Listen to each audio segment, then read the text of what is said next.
My name is Austin Roos. I am president of the Center for Family and Human Rights, otherwise known as CFAM. We are a UN-accredited non-governmental organization. We have been active in UN causes since the Cairo Conference in 1994, and we opened our doors formally in 1997. I am here to chair the meeting over the next couple of hours for an incredibly important annual conference on the family that is hosted by a group of UN member states who fight very hard for the family, often against great odds. So I say welcome to the conference, Protection of the Family and Family-Oriented Policies in the Time of COVID-19. Our sponsors for today's conference are first and foremost the Group of Friends of the Family, 25 UN member states who, like I said, have banded together to fight for proper understanding of the family over against those who may want to redefine it and other things. This is a group that believes that the family is divinely created, and therefore we are called upon to protect it in law and policy. Also, we are co-hosted, well, most especially in the Group of Friends of the Family, we want to thank our friends from Belarus, who are really the driving force behind the Group of Friends of the Family and this conference. So thank you, Belarus. And you'll be hearing from the ambassador here in just a minute. Also involved in the planning and execution of this, of course, is my organization, CFAM. Also, our friends at Family Watch International, and additionally, two important coalitions of family organizations that work at the international level, Civil Society for the Family, and also the UN Family Rights Caucus. We are going to begin here in one moment with a video produced by our friends at Family Watch International. But I just want to say one word about how remarkable it has been to watch this small coalition of pro-family states banding together now for 25 years to protect the family from redefinition and much else. You know, one of the good things about Facebook, I like Facebook. One of the good things about Facebook is this little thing that they have called Memories. And today in Memories popped up two previous events that this coalition has put on. One from May 17th, 2019, where I'm proud to say that my daughter and her school colleagues played the harp circle from Oak Crest School in Northern Virginia played. Some of you will remember that. And then I looked back to May 17, 2016, in which there was a photo exhibit on the family that this group organized. And it was a photographic exhibit that was put on in the lobby of the United Nations when the United Nations was a little bit more open than it is now, sadly, because of COVID. So this group has been together for a very long time, doing incredibly important work. And today's conference is both a celebration of that and also an examination of the important issues related to the family at the UN. So we will begin with a video produced by our friends at Family Watch International. It is called Voices for the Family at the UN.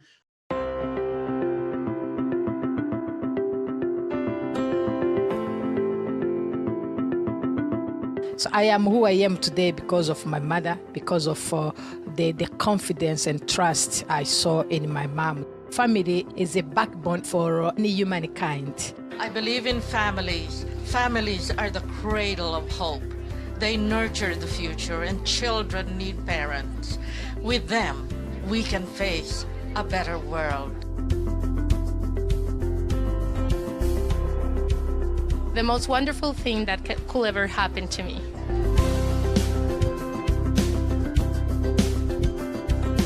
Family is the most essential unit in a society.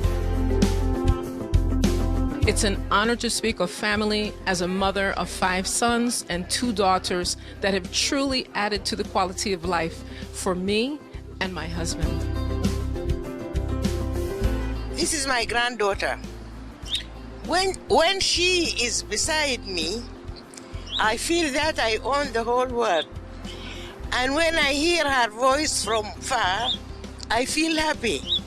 And children thrive within a family far better than in any other structure.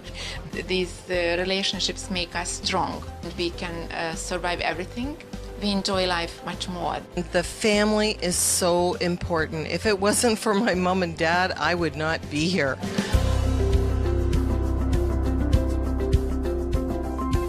I see family as the central organizing principle of my life for my wife and I.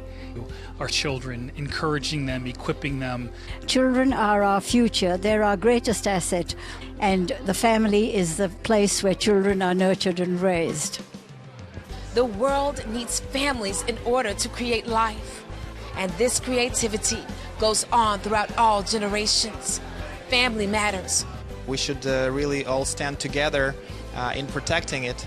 Family is the best. So let's support our families.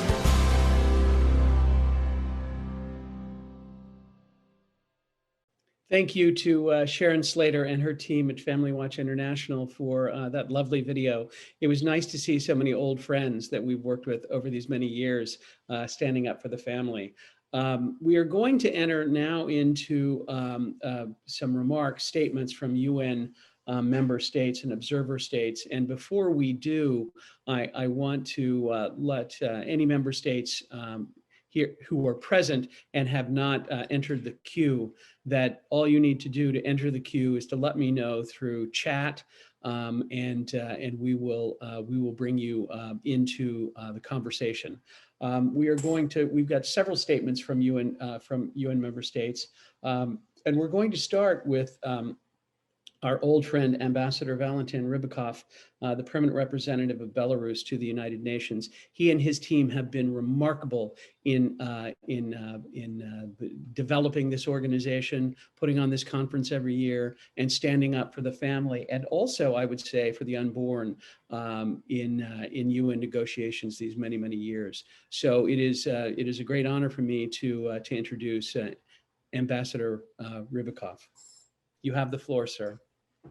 Thank you very much, Austin. Thank you for your kind words about Belarus and about the group of friends. And I actually have the statement on behalf of the group of friends. So let me please share with you this statement.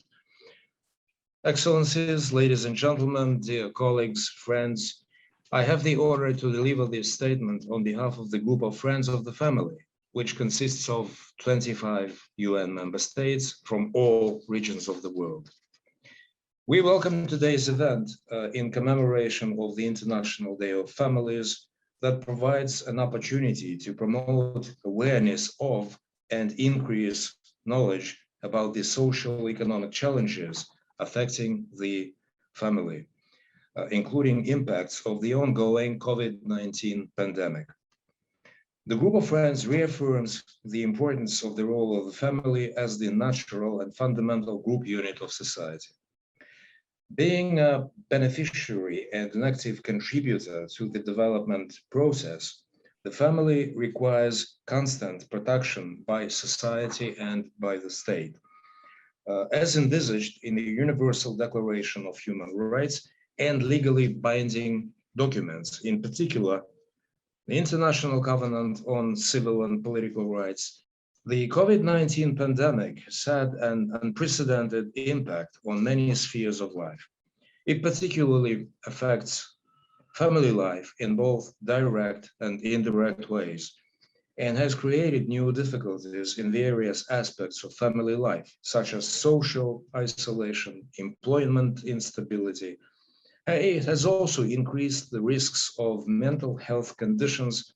We recognize the efforts at the local, regional, and national levels in employing a variety of family-oriented responses to COVID-19. It is important to promote research on the family and family policies and programs, especially in post-COVID-19 recovery. The group of friends expresses its support for the preparations and observance of the 30th anniversary of the International Year of the Family in 2024. through practical initiatives, including family-responsible policies. In this regard, the group is ready for constructive cooperation with all UN member states, international organizations, as well as civil society and other relevant stakeholders. We thank all partners for co-organizing this event. I thank you very much. Ambassador Rybakov, many thanks for your statement today and also for your hard work in organizing the group of Friends of the Family and also this conference today. And so we give the floor to Ambassador Al-Thani from Qatar. Thank you very much. And I would like to as well thank the Permanent Mission of Belarus to the United Nations for organizing and convening this online event on the protection of the family and family-oriented policies in the times of COVID-19. Of course, I would like to again take the opportunity as well to thank and express our gratitude to all members of the group of Friends on the Family. Let me just emphasize that there are enormous challenges posed by the COVID-19 pandemic that have disrupted all aspects of the daily life and relieved the urgent need for the protection of the family and family-oriented policies. As we embark on the recovery of the pandemic, urgent actions are needed to prevent any longer-lasting negative impacts and to ensure that policies and support measures pay special attention to ensure the well-being of the families and the right of everyone to work and live in dignity. We truly believe that supporting the family is the first step in the advancement of the society as a whole and a fundamental pillar of social development policies. The state of Qatar, of course, places fundamental importance in all issues related to the promotion and protection of the well-being of the family and its members, and has well-established policies and programs to support families so that they can thrive and prosper. Allow me to highlight that since the onset of the pandemic, the policies of the government of the state of Qatar were geared towards mitigating the effects of the pandemic on all families in the state of Qatar and their members.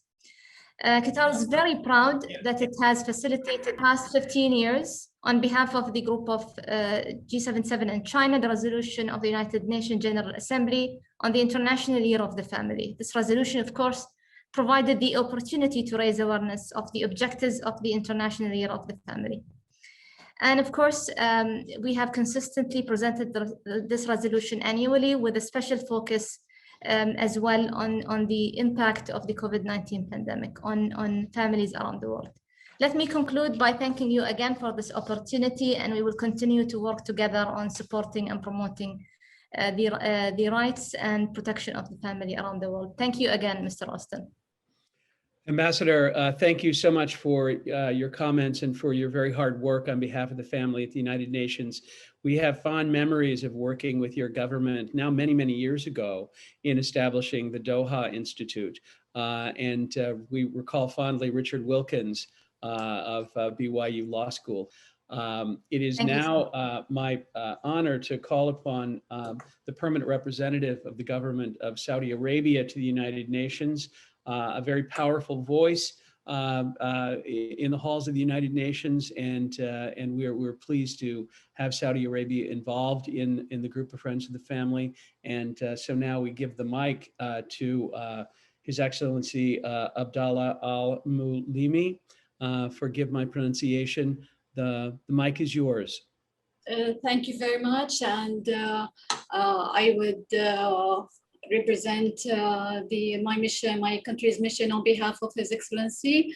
We would like to thank our friends from the Permanent Mission of Belarus to the United Nations for convening this meeting on the protection of the family and family-oriented policies in the time of COVID-19. The Saudi governmental system states, and under Article 10, the state will aspire to strengthen family ties, maintain its Arab and Islamic values, and care for all its members, and to provide the right conditions for the growth of their resources and capabilities. As for the procedural definition, is every family that resided on the territory of the Kingdom of Saudi Arabia during the period of COVID-19 pandemic, whether Saudi or non-Saudi. Based on the Saudi government's firm belief that a tight-knit family is the kernel of a tolerant and inclusive society. Since the beginning of the pandemic, the Kingdom of Saudi Arabia has launched 142 initiatives, as well as several measures and policies, with a total allocation of more than 240 billion Saudi riyals. Collectively, these initiatives and policies have contributed to mitigate the socioeconomic consequences of the pandemic, which have cast a shadow over individuals, businesses, and investors and families who have the largest share of these initiatives. Ladies and gentlemen, allow me to briefly list some of them, which include, but not limited to, several areas, notably health, social, economic, educational, and judicial spheres. The Saudi government has provided the best health services to all family members, ensuring the society's safety is a top priority in the health care sector. It has provided free health care to all citizens and all residents, including illegal immigrants, in all health facilities without penalizing them. In addition, the Ministry of Health has launched several mobile applications to ensure beneficiaries access to health services, as well as increase awareness campaigns to reach all members of society. On the social front, the Ministry of Human Resources and Social Development has launched several initiatives to assist affected families, including allocating 250 million Saudi riyals for the first phase of food distribution to families. In addition, the ministry, with cooperation with the General Authority of Endowment, Awqaf, have launched the Community Fund Initiative, allocating 500 million Saudi riyals to activate the non-profit sector's role in reducing the socioeconomic impacts on affected families. It also launched the National Volunteer Portal, which aims to regulate voluntary work in the country. Initiatives to reduce violence have also been launched, including the activation of the remote consultations, counseling, and interviewing initiatives, as well as public dialogue sessions and lectures on domestic violence protection. The establishment of the Domestic Violence Reporting Center and the enactment of strict laws against aggressors have greatly helped in the reduction of domestic violence. In addition, the Family Affairs Council, in collaboration with UNICEF, has created a manual for protecting children during the period of pandemic. In this context, and as a part of its efforts to strengthen family bonds, the Family Affairs Council has launched a number of initiatives and programs aimed at parents, trainers, family members, and social stakeholders. Among the proceedings are the Parents Manual Initiative, which is called Family First, which includes a set of general guidelines to assist the remote working parents in overcoming the crisis and promoting and maintaining family cohesion, as well as the launch of a mobile application, FamCare. This app aims to help family members by offering social and psychological remote free counseling services. Unfortunately, due to time constraints, I would advise you to visit the Family Affairs Council website to learn more about the pandemic's various proceedings, policies, and initiatives have been taken through this crisis.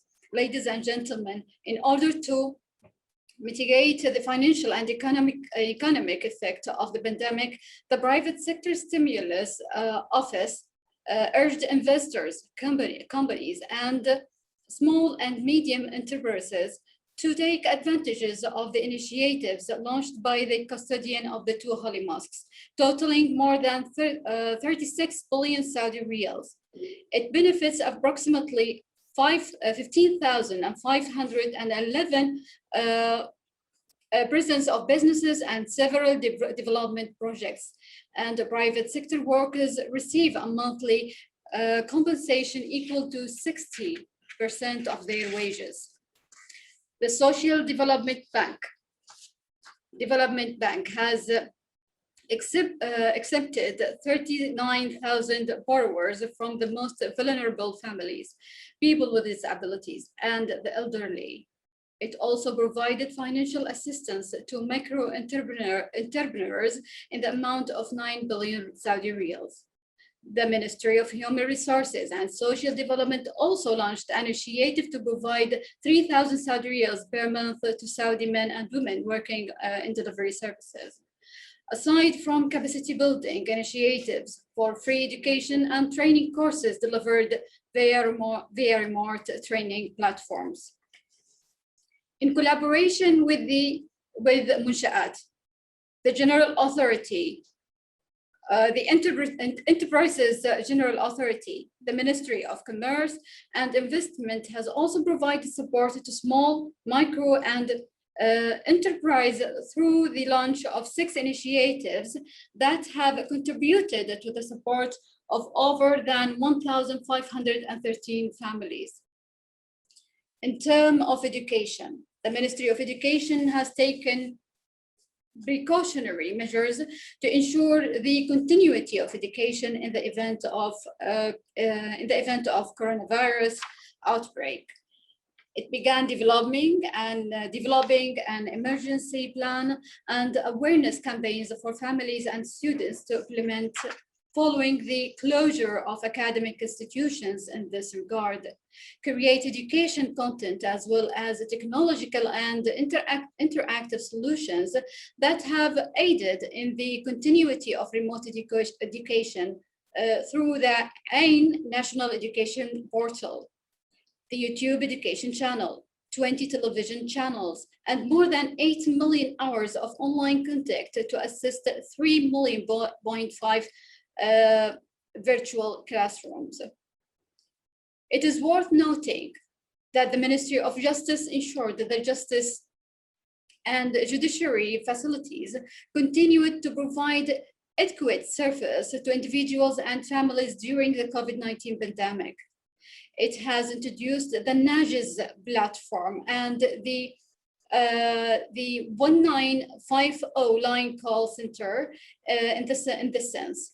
The remote litigation platform, electronic marriage and divorce contracts platform, provisions of civil registries remotely via Abshir online platform and mobile application, and other services and initiatives. Ladies and gentlemen, last but not least, I would like to reiterate that the Saudi government has identified family as a development priority, as evidenced by the Saudi National Vision 2030. Several plans, policies, and programs have been established to ensure its stability, protection, and growth.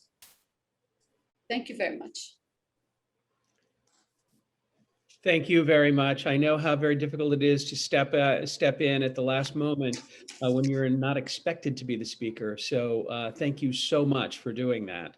Thank you very much for convening this this event, which is very important. And unfortunately, the ambassador was he looked forward to attending this meeting. Actually, he canceled one of his meetings to attend this meeting, but unfortunately something happened at the last moment. Thank you very much. It's a topic that we all take care of, and it's very important as a part of our national values. Thank you again very much. Thank you. Please send him our very best. Sure, thank you. I will now call upon the Deputy Permanent Representative of the Russian Federation.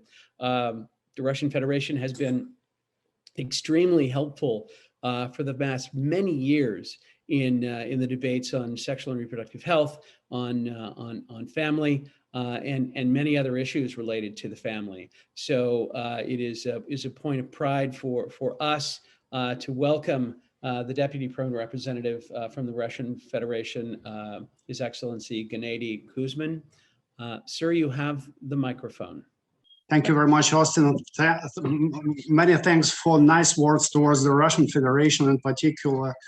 And it's my privilege, and I'm very pleased to participate in such important event.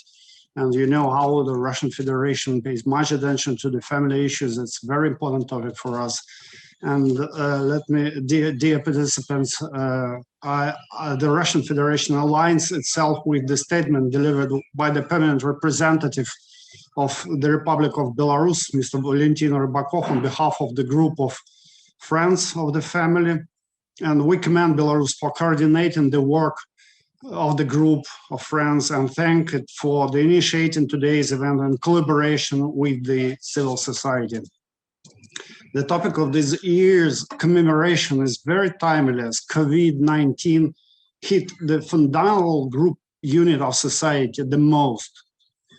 Every family experienced the negative effects of the pandemic, which interrupted the provisions of social economic support and protection. Some family members lost their jobs. Some were more exposed to the virus and isolated from their family, being frontline workers. Children could not go to schools and kindergartens. Parents had to multitask among remote working, educating their children at home and domestic work. This is a very short list of many challenges faced by the family and its members. The pandemic made it obvious that states need to better implement their obligation on protecting the family. COVID-19 response and recovery policies need to be family responsive, to leave no one behind and to build back better. Support to the family needs to be mainstreamed in all socioeconomic measures at national, regional, and international levels. As a contributor to and force of development, the family needs to play a greater role in achieving more prosperous future for all. Having said that, we appreciate the efforts of family-oriented NGOs and civil society representatives and call on them to be more active in all the process and events were provided by rules of procedure, methods of work, and or respective modalities resolutions. The Russian Federation reaffirms its commitment to the protection of and support to the family as a fundamental group unit of society. I thank you very much. Thank you very much. And again, our thanks to you and your mission and all the staff that have been there over these many years. And I have very fond memories of visiting Moscow and visiting with some of your colleagues in the foreign ministry. And, you know, I look forward to coming again one of these days. So, you know, warm regards from me personally and my organization and other pro-family people here in the United States. Again, thanks so much to all of the representatives of the UN member states who spoke today. If any more join the queue at some point over the next hour or so, we will certainly invite them in to make a statement. There will be NGO statements at the end after the panel, and we would, like I said, welcome UN member states to jump in and make statements. This, after all, is a creation of UN member states. And we work with them, and we're grateful to work with them. So thank you all. And like I said, if anybody wants to jump in, please let us know. I think you can do that in the chat, but I'm not quite sure. We're now moving to a roundtable discussion, and we have four very important speakers who will discuss various aspects of the family, speakers from around the United States and also around the world. What I'm going to do is introduce each speaker individually, and then they will present their material, and then we will move on to the next speaker. So the first speaker will be Dr. Sharifa El-Ahmadi, who is currently the executive director of the Doha International Family Institute. I'll just remind everyone that it was an honor for American pro-life organizations to participate in the founding of the Doha Institute now, gosh, I would think 20 years ago. So it is a delight for us to have Dr. El-Emady join us today. She is a member also of the Qatar Foundation and a global policy and advocacy, which is a global policy and advocacy institute working to advance knowledge on Arab families and promote evidence-based policies. Dr. El-Emady, you have the floor. Welcome. Thank you very much. Excellencies, ladies and gentlemen, dear Chair, thank you very much for giving me this chance to present our finding and the impact of COVID-19 on adolescent well-being. We will focus here exploring family factors. We will hear today some positive information about the pandemic related to family. So let me give you some information here. So our project started by an idea examining the impact of intervention program on adolescent well-being. This program was focusing to examine the protective factor and risk factor to protect our children from this different destructive behavior. We work in pre-questionnaire, then to implement a program, and then we have to do the post-questionnaire to see how the impact of this program. And this program was focused in educating family related to their children well-being. So what happened that we did the pre-questionnaire on 26th of January to 12th of February 2020. And then we did the intervention program, but with one of the schools. Then the pandemic started. So we, due to the lockdown, we weren't able to do the intervention program for all the schools, and we were changed the thinking related to this study. So we did the post questionnaire to examine the impact of pandemic on the relationship or our adolescent well-being. So we did the post questionnaire on 23rd of April and until 17th of May, and we focused, we asked them 68 questions. These questions relate to 4 pillars: family factors, peer group, general well-being, and different activities related to sports and activities related to our children. We will focus here in just the family relationship. So our sample size was 1,157 in pre-questionnaire. Then in the post-questionnaire became 442. Still, with the margin of error, it's okay because it is 4.836%, which is acceptable. Most of our sample size was from the public school, 52% in pre-questionnaire and 75% in post-questionnaire. Then the others from Qatar Foundation School and private school. We tried to take different ideas from different kind of school because it was important for us.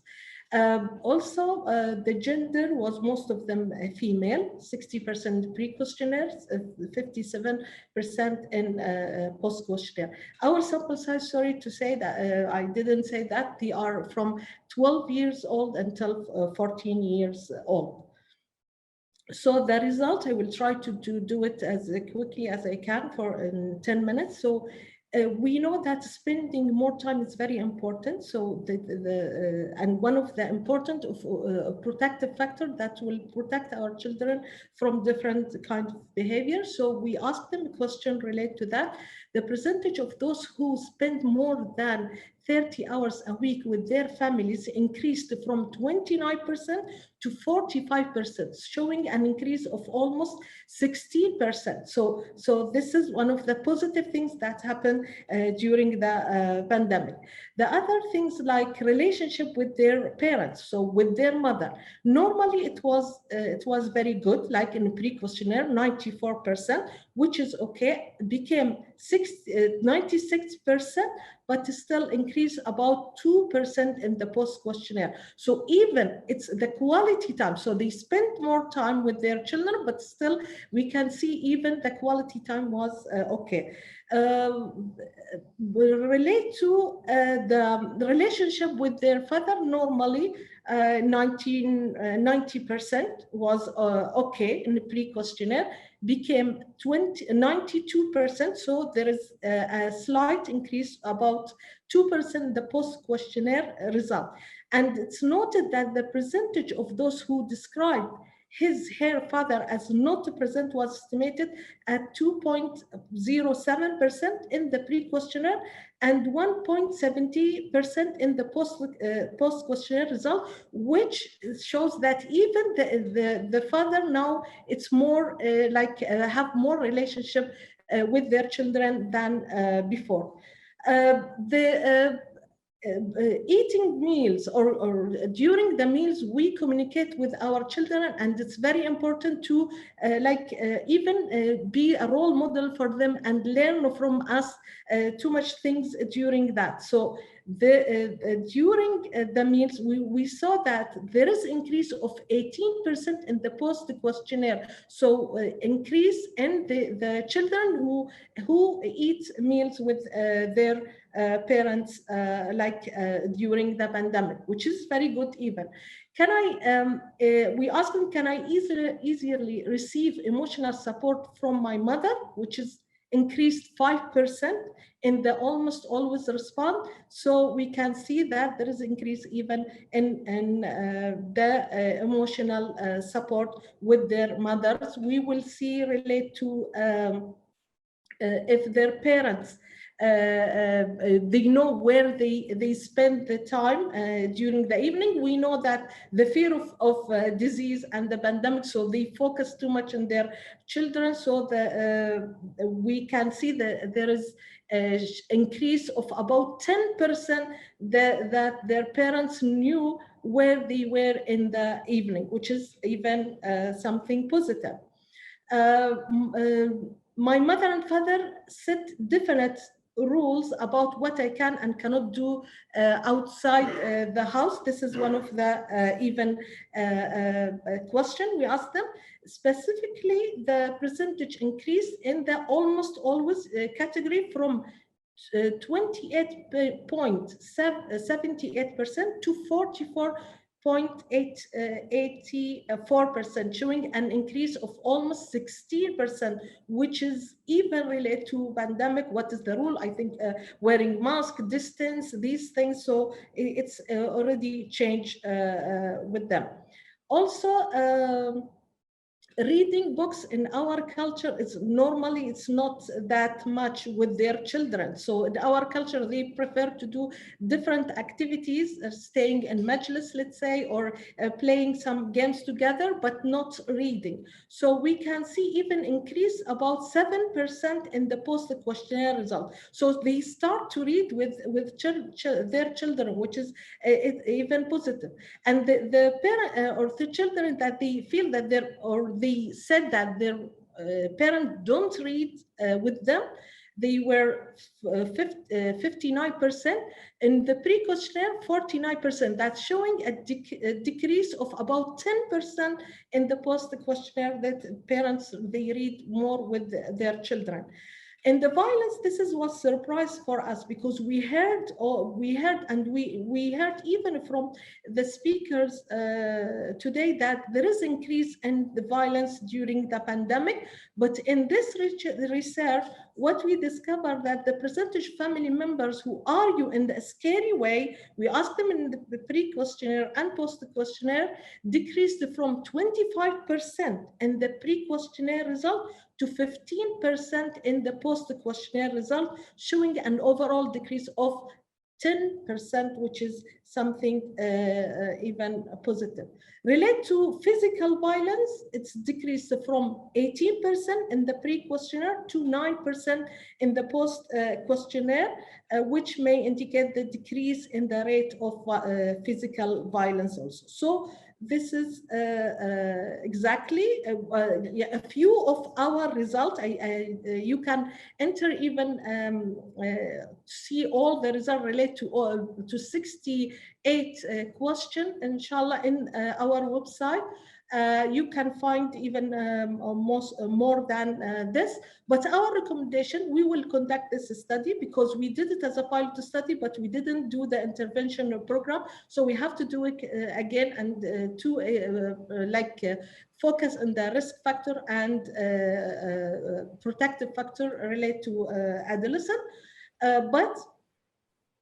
Also, we want to come with the program to support more the family here to like national in the government, or to implement it in national. So, but what we came from this study, that it's we have to even implement different policies relate to work-family balance. We already have a study related to that. So we really want to focus more on enhancing leave policy, maternity leave, paternity leave. We want to improve children care and arrangement like nurseries and some nurseries even in workplace, breastfeeding hours, it's extra, and mainstream flexible working arrangement, which is very important, and how to implement some policies related to working from home, because what we saw, this is even has a positive impact on our children and our relationship with our children. Thank you very much, and I'm very happy to present this result, and see you inshallah for more results. Thank you. Dr. El-Ahmadi, may I ask you what time it is where you are? I'm in Qatar, Doha, Qatar, and the time is exactly 10:49 p.m. Oh, so it's not as late as I thought. I thought it might be a little bit later, and you get an award anyway.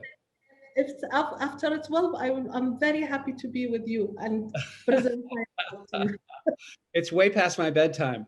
One of your questions I thought was really interesting about, do you know what your children are doing in the evening?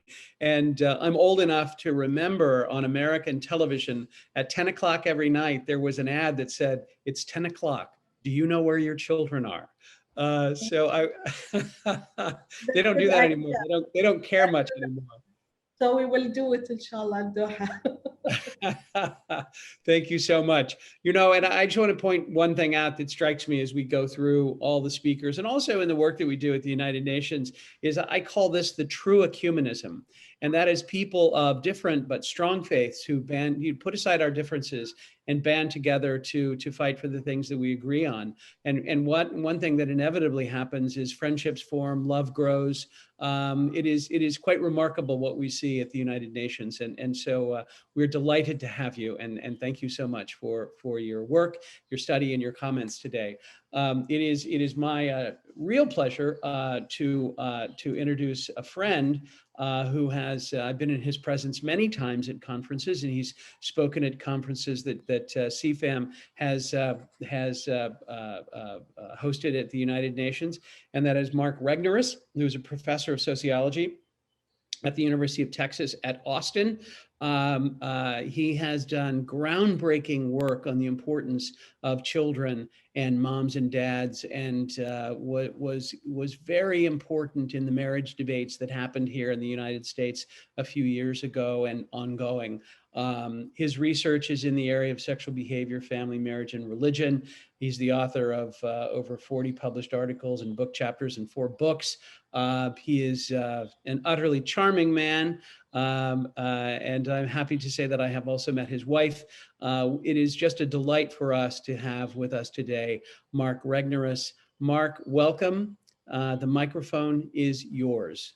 Thank you, Austin. And I remember those adventures well, and you reminded me of meeting my wife, and I just had to go and shush her in the other room because she's talking to our oldest college student who's on his way home after finishing. So good times here. I want to talk a little bit today about sort of the state of the science in marriage and family well-being in this last basically 13 to 15 months. So just to get right into it, I mean, how households have changed in a short amount of time. Some places they've changed more rapidly and readily than others. And I'd say that, and perhaps here in the West, and especially in the United States, we've moved in towards a more multi-generational model that many of you representatives here probably think, well, this is just normal, and it's unusual for the United States in ways I think that are can be challenging to us, but also areas of growth. I know 1.5 million Canadians moved home back in with their parents last spring. Double that number, about 3 million American adults moved in with a parent or grandparent also last spring. And yet this has been changing for a little while already, because Americans, as you see in this slide, have been slowly, more of them have been moving home to live with their parents starting around 2005, 2010. Now you look at over there on the y-axis, I mean, we're still only about 15, 16%. So some of you would think, well, we've got a long way to go on this. But it is true that there's a surge in multi-generational homes. There's also been a surge, at least a brief surge for sure, in, or I should say brief decline in marriage rates. And it's disheartening, it's not unexpected. The key question, I think, is will it be simply a delay, or will there be an absolute decline from this? And as friends of marriage and family, I think all of us would agree that to see a wide decline and a permanent decline would be very disheartening. I don't know if it will be a wide and permanent decline, but in terms of an absolute move away from marriage. But in a book I released last year on marriage around the world, every time we took population-based data and evaluated the effects of marital delay on the overall share of people who were married or eventually married, we always saw that a delay meant an absolute decline, not necessarily a radical one, but anytime you see people saying, oh, it's just people are pushing it off until they're, into their later 20s or into their early 30s and more settled, we know that that delay means that some people who very much wish to be married will not be married in the future, in part because of this sort of massive delay. Now, also, it's obvious that there was an increase in social isolation for some people during the COVID era. And sometimes this actually had, even a health cost, as a Swedish study revealed that unmarried men and women were 1.5 to twice as times likely to have perished from COVID or COVID-related symptoms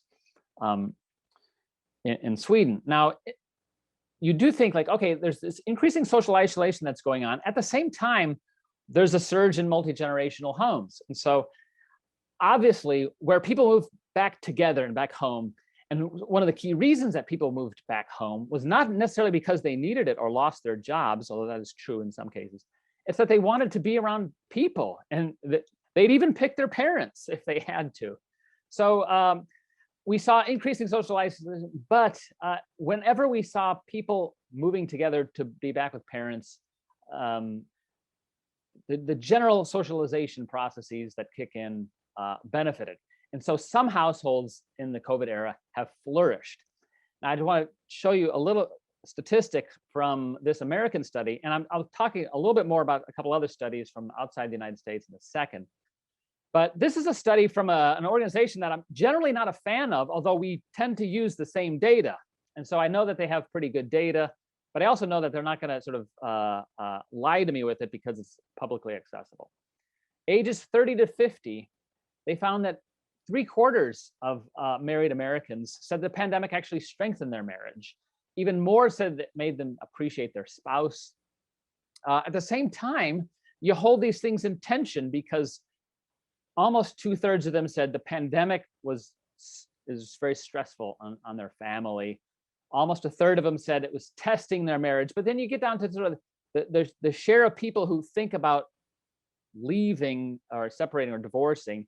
There's only about 16%. You might say, well, 16% in a consolidated year is a lot. At the same time, on any given year, there are a fair amount of married Americans, probably close to that number, who are actively thinking about this. Generally speaking, they don't actually separate. Overall, though, marital satisfaction, emotional satisfaction, which has kind of become the key marker of happy marriage, has not really shifted much. So we've got a lot more moving home. We've got some households are flourishing. Those who lacked economic means but still had to pack in together, those are the most stressed of families, as that makes logical sense. All right, here's just a snapshot from a different survey, the American Family Survey, reinforcing what the survey I just talked about said. When you look at the share of married people saying their marriage is in trouble from 2019 to 2020, the share that said no, it's not in trouble actually increased, and the share that said yes, it's in trouble decreased. So I think you get a sense of when people rely on their marriage for what in part it is there for, they can come to find that, this is what marriage is, and it works when I really need it to work. It works when we put our heads together and say, hey, we're stuck together, let's get along. To reinforce this point just a little bit further, people agreed that over half of people in the United States agree that the pandemic deepened their commitment to marriage. More people agreed than disagreed, far more. And they made them appreciate their partner more. So I think the take-home message is when we hear negative remarks about marriage during COVID, I think we need to set it into context of what else is going on around, what else is going on inside the household. Because marriage as an interdependent institution is meant to weather troubles. It's meant to be a load-bearing wall. And so we're actually seeing that. Now, you will see plenty of and hear plenty of remarks, and we heard it from the beginning last spring about concerns about violence within the household.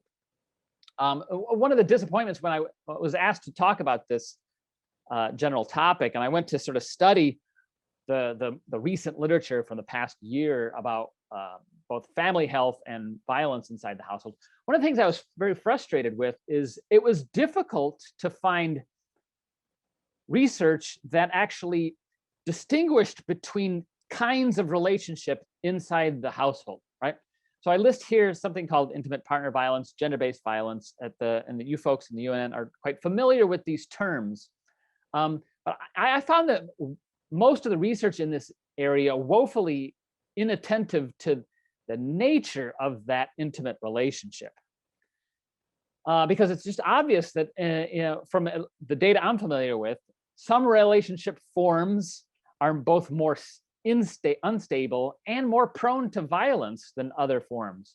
And so when I see social scientists, and here it's actually especially Western social scientists, increasingly ignoring this distinction between types of relationship. Is this a cohabiting relationship? Is this a very short-term relationship? Is this a marriage? It's just maddening to me as a social scientist, because that's just poor social science when that happens. I saw an Argentine study, excellent. They had the data, right? 1,502 Argentine women.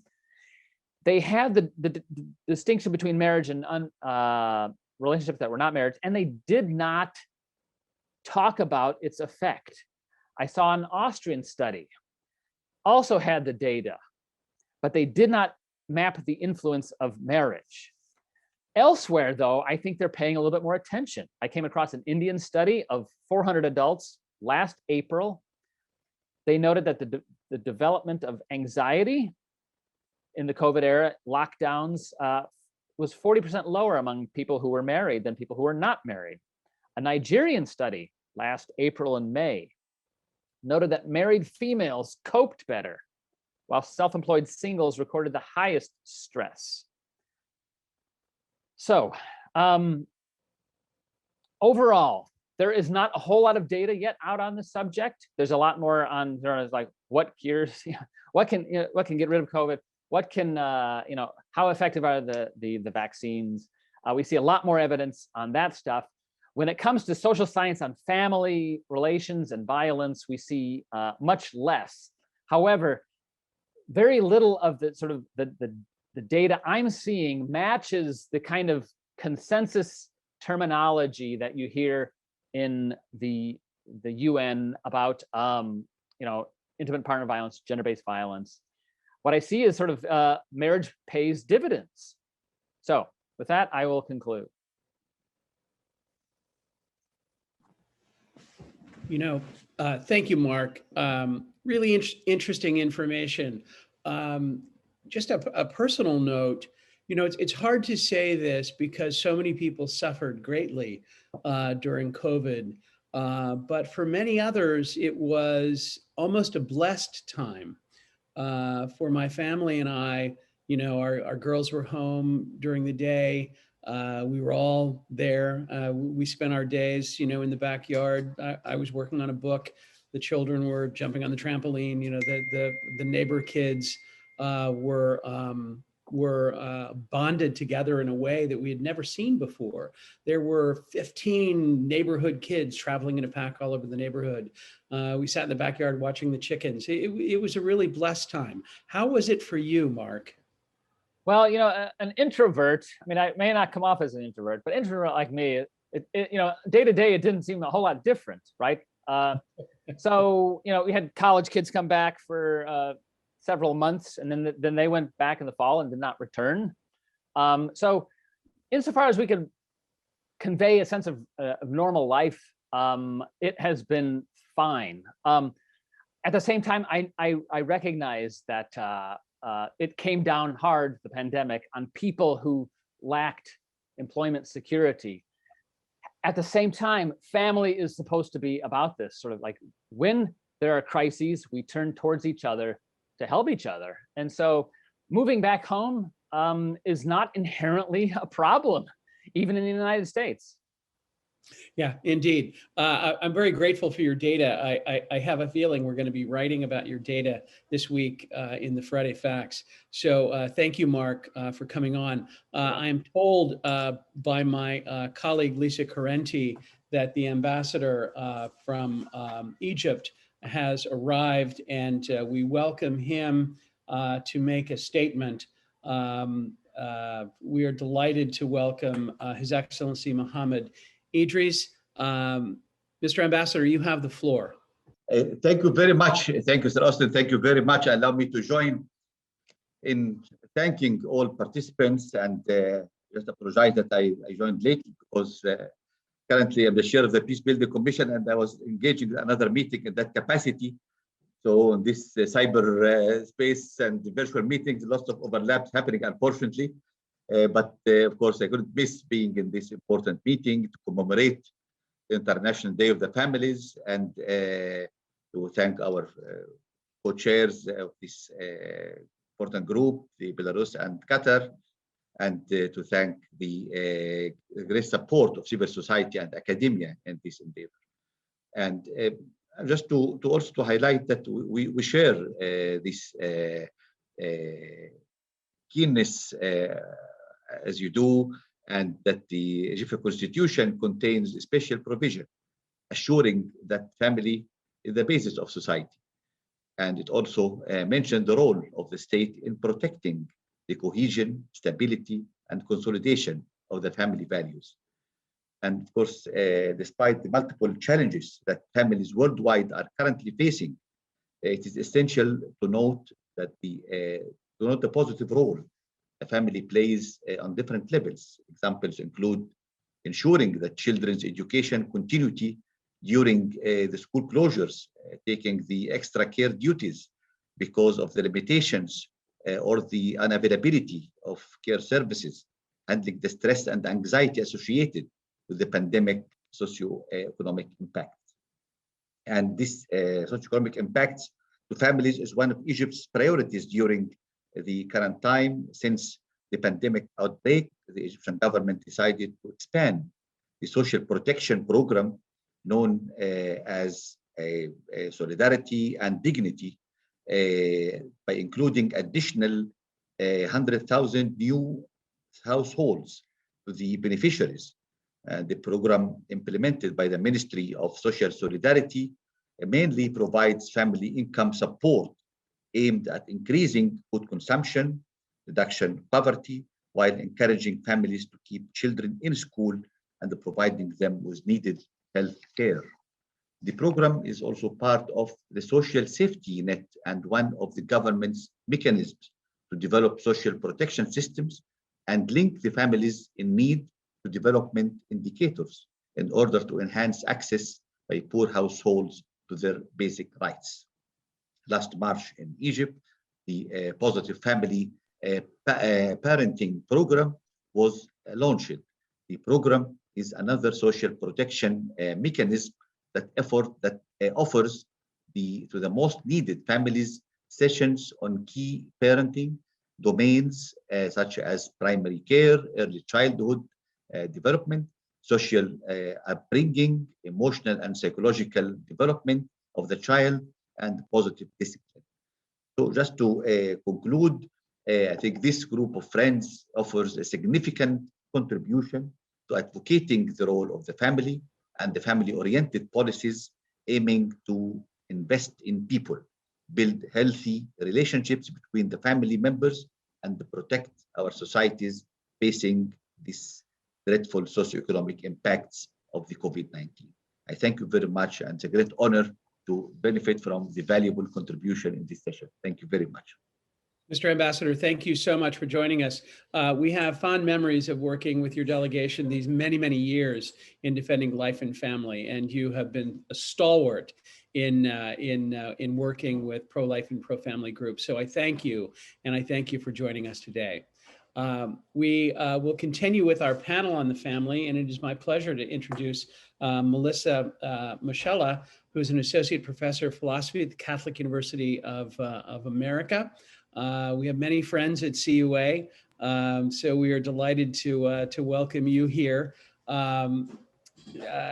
Melissa teaches and her research focuses on natural law, biomedical ethics, and the moral and political status of the family.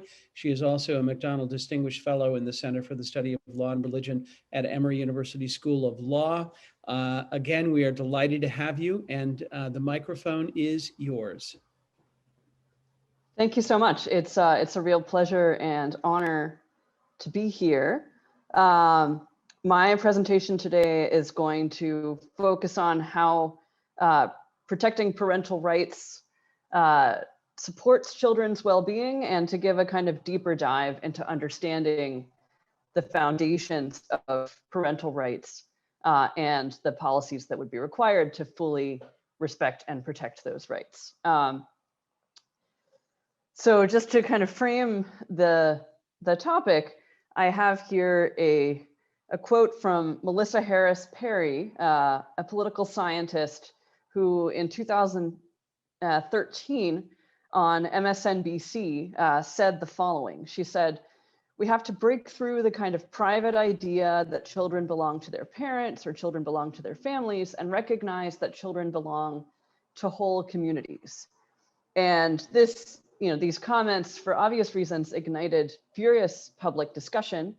And the reason it was so controversial is that her statement implies that the whole community, that is the state, not the parents, has primary authority to decide how to raise children. And just to see kind of what's at stake here, let me discuss a concrete case, one of many that I could cite. This happened in 2009. It's the case of Dominic Johansson. The 7-year-old Dominic Johansson and his parents were on an airplane to leave Europe permanently for the mother's home country of India when armed police entered the plane and took Dominic into custody on the grounds that he was homeschooled and that this constituted neglect, despite the fact that school was not in session at the time and that homeschooling was legal at the time. Dominic was then kept in foster care for several years with extremely limited ability for the parents to visit him. And eventually, after a protracted court battle, the court definitively terminated the Johanssons' parental rights in 2012. And the European Court of Human Rights upheld that decision in January of 2015. Now, what happened to Dominic Johansson and his parents is perfectly right if children belong primarily to the whole community, as Melissa Harris Perry would have it. Because if that's true, when the community's officials disagree with what the parents are doing, then they can step in and take over. This means that the state is going to use its coercive power to impose its controversial views about child well-being and ensure as much as possible that children are raised in accordance with those views, even if it means taking children away from parents. Now, this was obviously one extreme case of one child in one country, but the threats to parental rights are much broader. For instance, in many places, there are grave concerns about controversial comprehensive sex ed programs that often have no opt-out or very limited opt-outs for parents who object to the way that the school presents these sensitive issues. In many public schools in my own country, for example, sex ed programs encourage young teenagers to explore topics like sadomasochistic sex play, porn stars, and bestiality. Students as young as 10 or 11 are exposed to graphic curricula explaining various types of solitary and mutual sexual acts, and being advised that activities like sexting and pornography or showering naked with one's partner are risk-free alternatives to intercourse that are part of a sexually abstinent lifestyle. Another related major concern is gender ideology. In a growing number of schools, curricula infused with gender ideology encourage children to experiment with different gender identities and confuse children by denying biological reality. Some curricula, for instance, instruct teachers to avoid using terms like boys and girls when teaching about bodily changes during puberty, but instead to speak of people with penises and people with vaginas. And schools in some places have protocols that allow children to transition socially to the opposite gender at school, while parents are being kept in the dark about the fact that the child is struggling with his or her gender identity. And parents of gender-confused children may even be forced to consent to puberty blockers or cross-sex hormones for their children, or risk losing custody. Some parents have even lost custody of their children for not wanting to put their children through these experimental and irreversible treatments. Even though these treatments are risky and experimental, they cause irreversible changes to children's bodies. Many later regret them, as the UK High Court recognized in its recent Tavistock decision.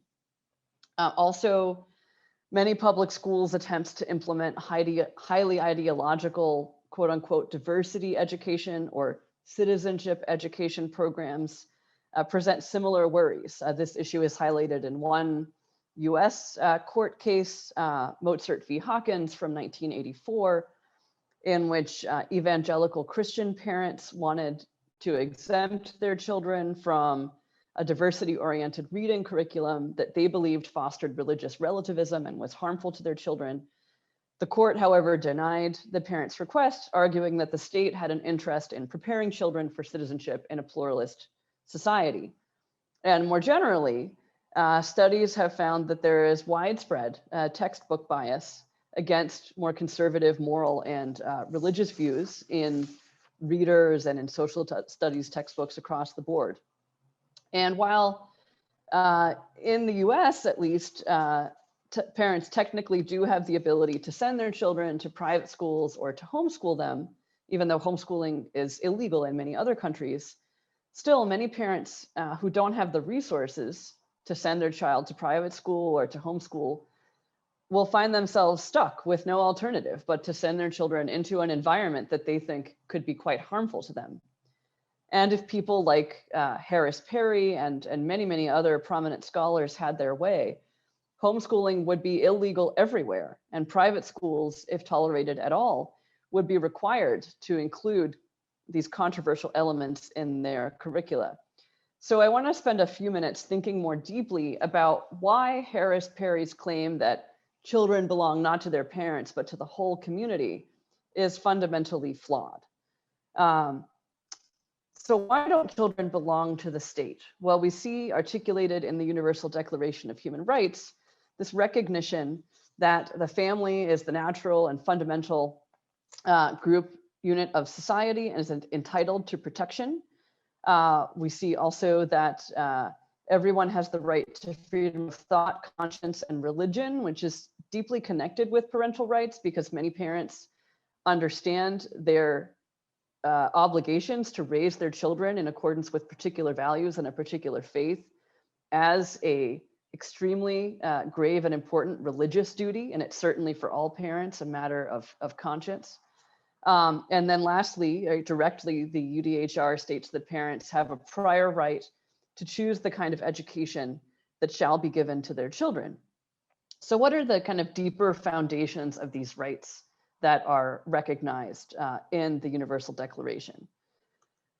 Well, parental rights are really about parents' authority to make decisions about what is in the best interests of their children. So to understand where parental rights come from, we need to understand the basis of parental authority. Everyone agrees that somebody has to have authority over children because they're not mature enough to make decisions for themselves. So the question is, who has that authority? And I believe that authority over children is derived from responsibility for children's well-being.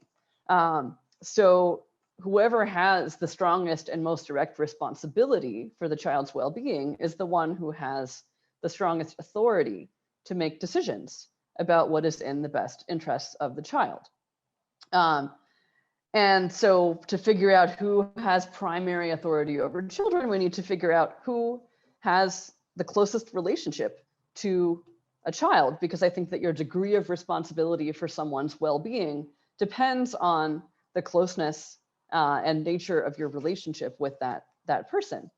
And so it's clear that, at least initially, the biological parents are the ones who have the closest tie, the closest relationship to their child. I'll say something about adoptive parents in a second, but for now, I think it's important to focus on the biological parent-child relationship because it helps us understand the natural responsibilities and rights of parents, which are what adoptive parents will then take on when biological parents can't or won't fulfill their natural role. The biological parent-child relationship grounds parents' primary responsibility to take care of their child until maturity, and it endows parents with the authority to carry out that task. The fact that parents are the ones who ultimately have the greatest responsibility for their children's education and upbringing has been highlighted, as many have already pointed out, by the COVID-19 pandemic, during which parents have been forced to play a more direct role in their children's education. And as parents have seen, and we have all seen, the great shortcomings of online education for children, an increasing number of parents have turned to homeschooling.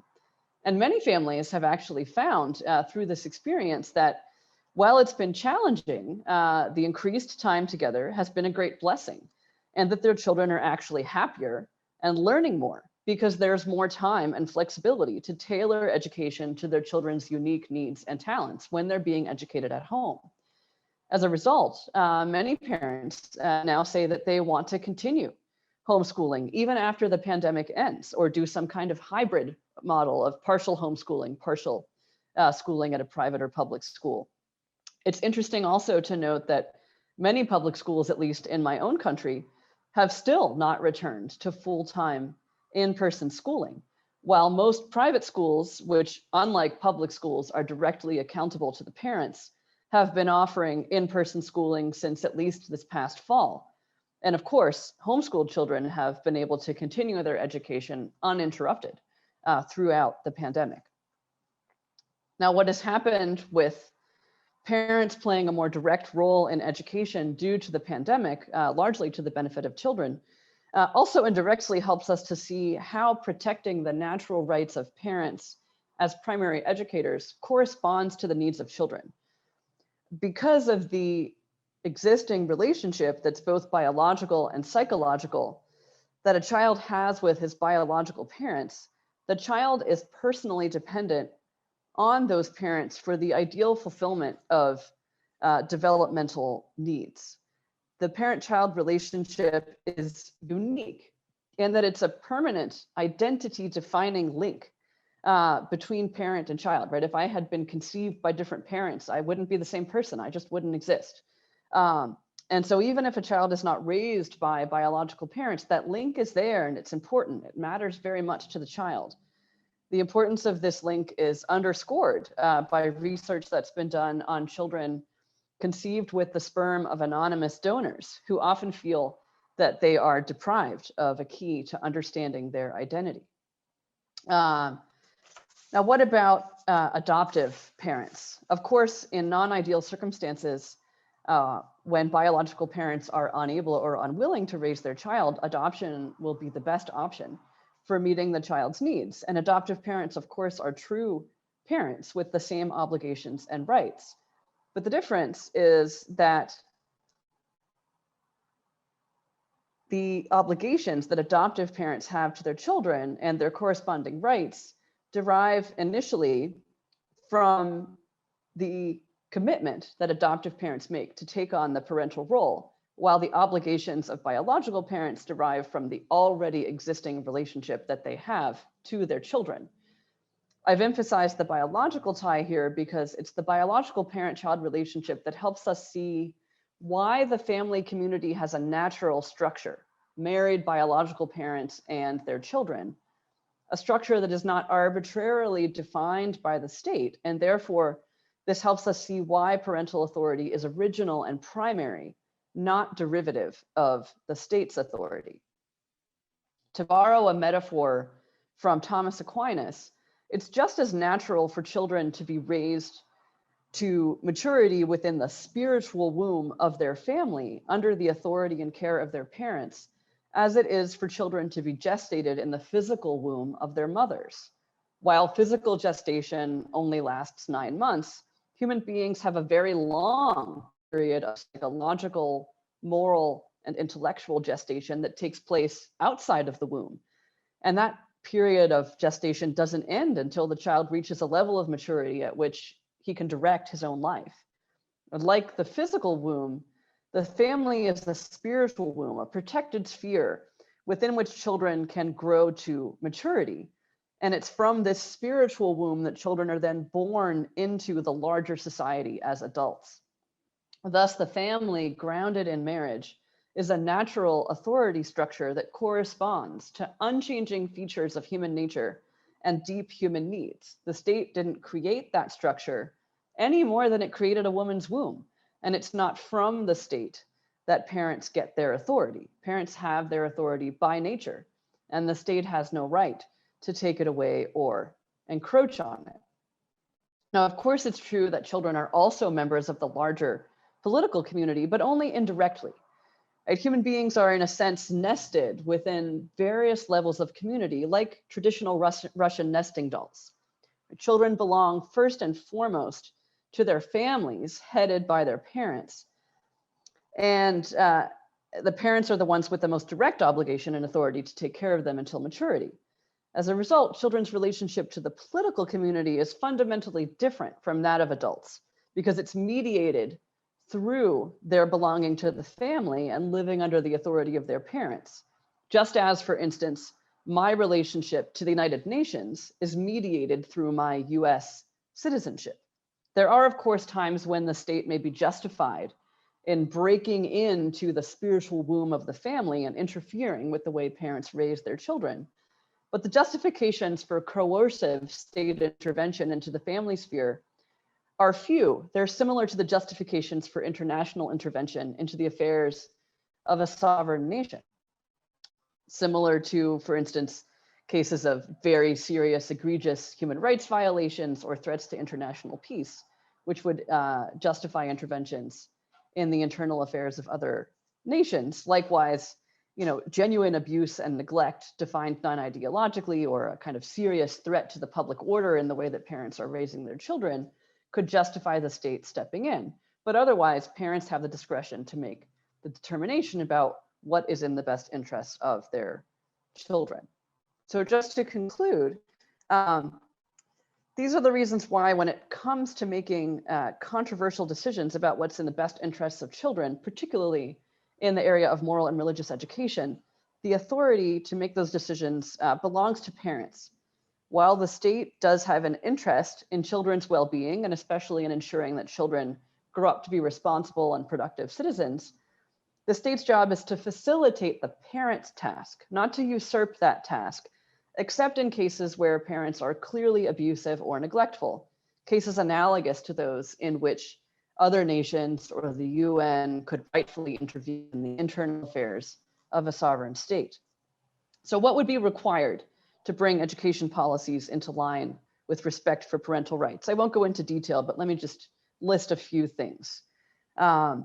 First, parents should have the right to exempt their children from controversial aspects of the curriculum in the public schools, things like comprehensive sex ed or controversial things about gender and so on.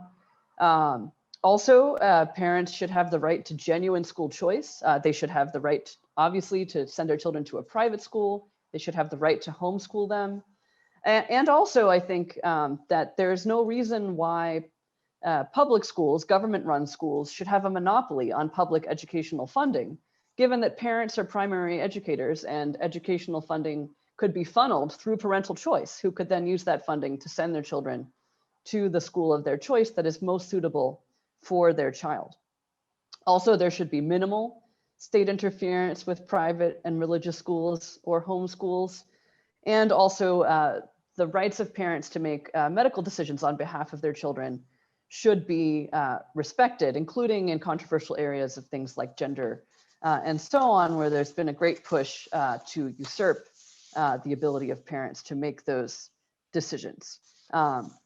So just to end, right, as we saw with the controversial case of the Johanssons at the outset, the failure to respect parental rights in these ways is not only an injustice to parents, but is also profoundly harmful to children.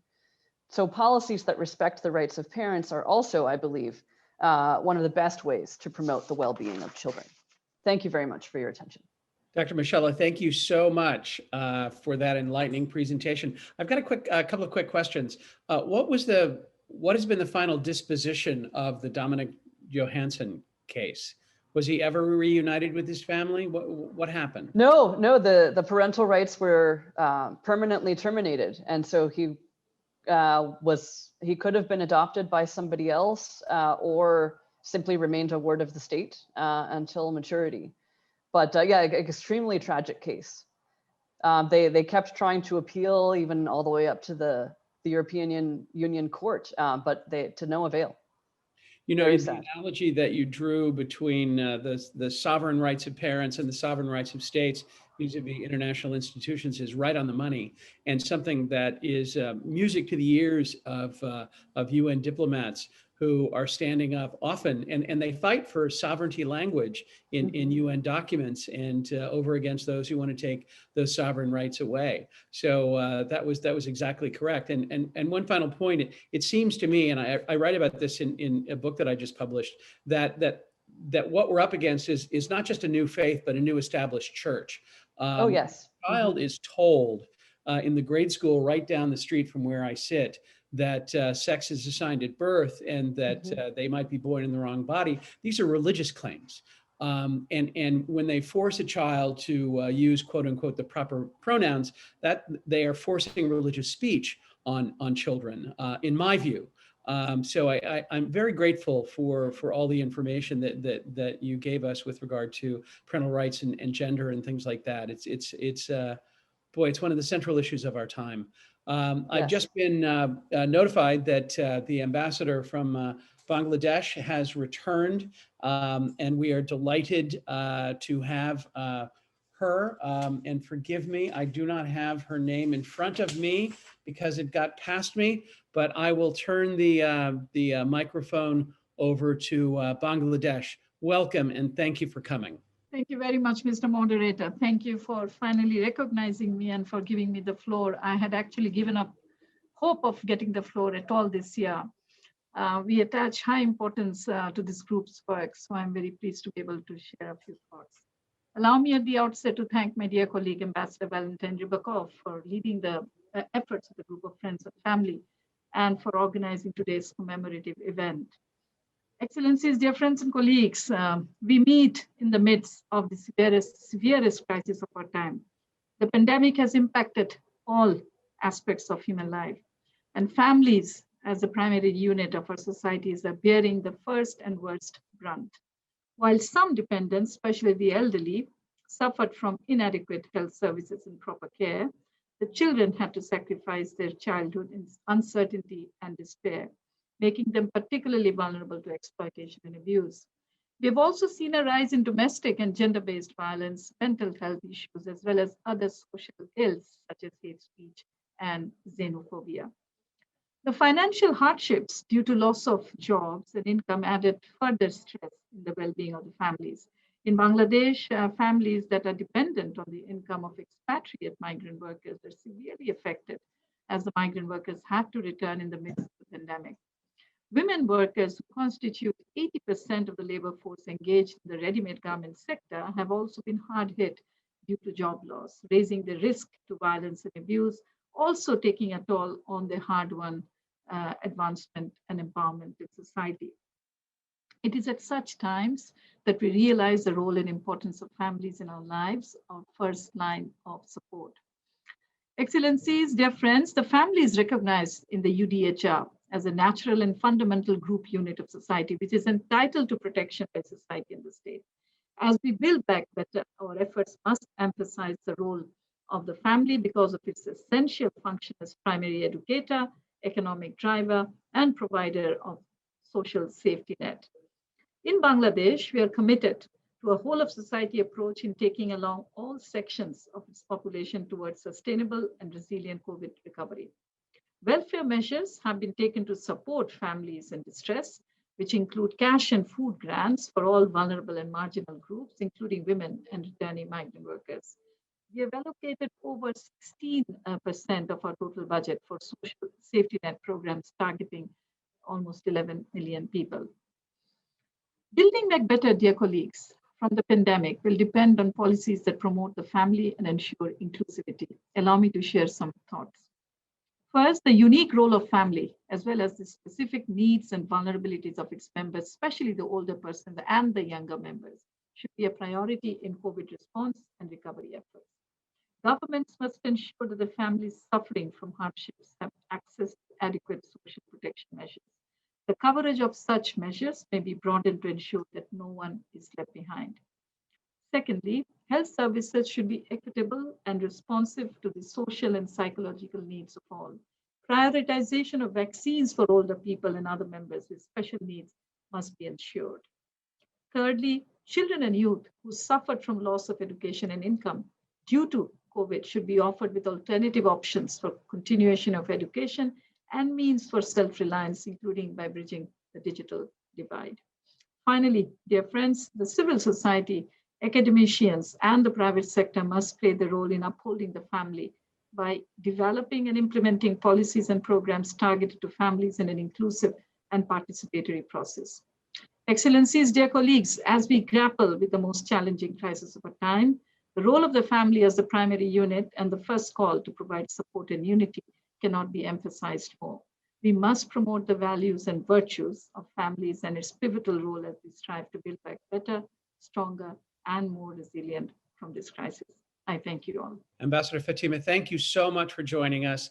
I apologize we skipped you earlier, but we're delighted that we were able to get you on. Again, thank you. And to continue with our panel on the family, our last speaker is Haley McNamara, who's Vice President and Director of the International Center on Sexual Exploitation, also Vice President here in the United States of the National Center on Sexual Exploitation, a remarkably important organization. I remember very well this organization used to rent space from my organization way back in the day after Pat Truman took it over. It used to be called Morality in Media, and he changed the name and recalibrated it. Pat Truman and Don Hawkins have turned it into a powerhouse that actually is in the process of playing a key role in taking down one of the most horrendous families of hardcore porn websites, Pornhub and the other tubes. So it is a special pleasure for me to bring on Haley McNamara. Haley, you have the floor. Thank you so much for having me and for your kind words. Everyone at NCOSE says hello to you. Thank you everyone for your attention today. You know, a few years ago, I sat down with 3 young girls. They were 14 and 15 years old. And by that young age, they had already experienced years of abuse in sex trafficking.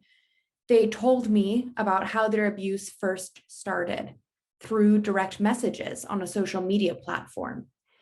They shared how they had accounts that were set to private, but still, if an adult stranger messaged them, the message went through. And sometimes these sex traffickers would go to look at who one young girl was friends with on a platform.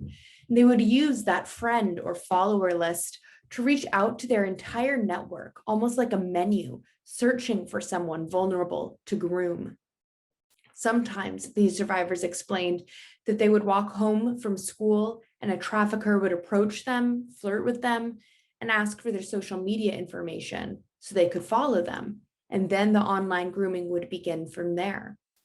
Very, very often, abusers would use the girls' posts to study them and know just how to present themselves, whether as a boyfriend or a confidant or as an escape. And in almost all of the cases of online grooming that led to sex trafficking, these girls shared that pornography was a significant factor.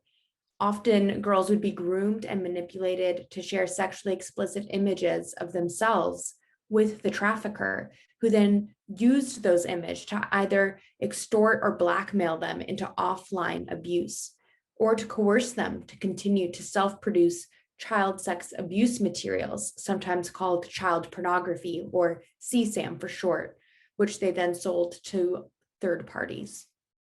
Online sex trafficking and grooming have become so rampant around the world in many ways because the online space has evolved prioritizing profits and not the safety of the young people that I met with. New tech startups are working to create spaces where people can connect and share. And sadly, safety features are often not developed other than as an afterthought. Tragically, the online ecosystem has only attracted more sexual exploiters with the impact of COVID-19, as children began to spend more time online and parents were either struggling with their jobs or with working while being at home, and there was just less supervision than usual. CSAM, again, child sexual abuse materials, has actually surged over 106% during COVID, according to the National Center on Missing and Exploited Children. This is an increase both on the dark web and on regular websites like social media sites. Children and adults alike faced increased vulnerability to sex trafficking during COVID, whether due to economic insecurities, disruption in education, or as I said, spending more time online. And research has shown that tragically, online grooming of children for sexual abuse can take as little as 20 minutes, according to researchers.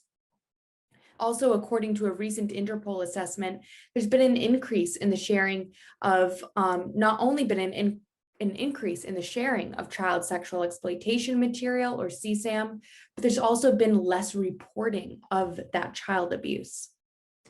And evidence also shows an unprecedented increase in internet use and consumption of online pornography during the pandemic, and possibly even directly caused by it. This, of course, includes increased risk of children being exposed to pornography. Again, children spending more time online, and parents often have an incomplete knowledge about the frequency of pornography exposure for children, its harms, and also recognizing that many of the filtering tools are complex and take too long to set up. And we know that childhood exposure to pornography is associated with a number of harms to their to their psychological and to their social development. So, for example, pornography is linked to harms to brain development. Among adults, increased pornography use has been linked to decreased brain gray matter volume. Decreased brain matter in the areas of the brain associated with motivation and decision-making. And current literature suggests that the adolescent brain may be more sensitive to pornography than the mature adult brain. Further, pornography normalizes sexual violence. Several studies have shown pornography consumption to be associated with both verbal and physical sexual aggression and actual and anticipated sexual violence among adolescents themselves. Pornography is also, of course, linked to negative attitudes towards the self and impact on mental health, including worse self-image, increased insecurity, and studies specifically on adolescent pornography use found lower life satisfaction, depressive symptoms, and even suicidal ideation among some. Now, the good news is that we can change these dynamics, and we can instead incentivize safety first. One important policy reform that is increasing accountability for digital platforms for child sexual abuse and sex trafficking. Too often, laws have given big online platforms too much immunity from liability, and that's something that needs to change. In the US, we passed legislation in 2018, the FOSTA-SESTA Fight Online Sex Trafficking Act, which made it so that online platforms are no longer immune from liability when they knowingly facilitate sex trafficking and prostitution. Before this, massive websites functioned as online slavery blocks operating in plain sight, free from any liability in the US, even when survivors filed lawsuits or contacted law enforcement. Now, with this new law, there are some more tools for attorneys and law enforcement to better disrupt these platforms. And next, we're promoting the US bipartisan bill, the EARN IT Act, which is seeking to revoke big tech's immunity from liability for child sexual abuse material. Further, the EARN IT Act, if passed, would create a new federal commission. We know that technology changes so rapidly, it's difficult for decision makers to keep up in order to know what's needed. This commission would be multidisciplinary, stacked with tech experts, but also child safety experts that would establish best business practices that are recommended to the technology community. Similar efforts have been pursued elsewhere as well. For example, the United Kingdom's Appropriate Age Design Code aims to help ensure that child privacy is protected online. And while this does not specifically address sex trafficking or sexual exploitation vulnerabilities, it is incomplete. Many of the suggestions of the UK Appropriate Age Design Code are very beneficial for protecting children in multiple ways. I truly believe that the establishment of best business practices are vital to not only disrupt online sex trafficking now, but to incentivize startup companies to start thinking about online safety from the very beginning. We can also help make a difference by raising awareness about the harms of pornography to children and pursuing policies that address that as well. For example, in the United States, 15 states have passed formal resolutions declaring pornography a hazard to public health. These resolutions led to international news coverage and helped educate countless people and lay the groundwork for future legislation. In Canada and in Colombia, there have been formal government hearings regarding the harm of the pornography industry. And in France and the Czech Republic, there have been law enforcement investigations into pornography companies that have participated in sex trafficking or sexual assaults.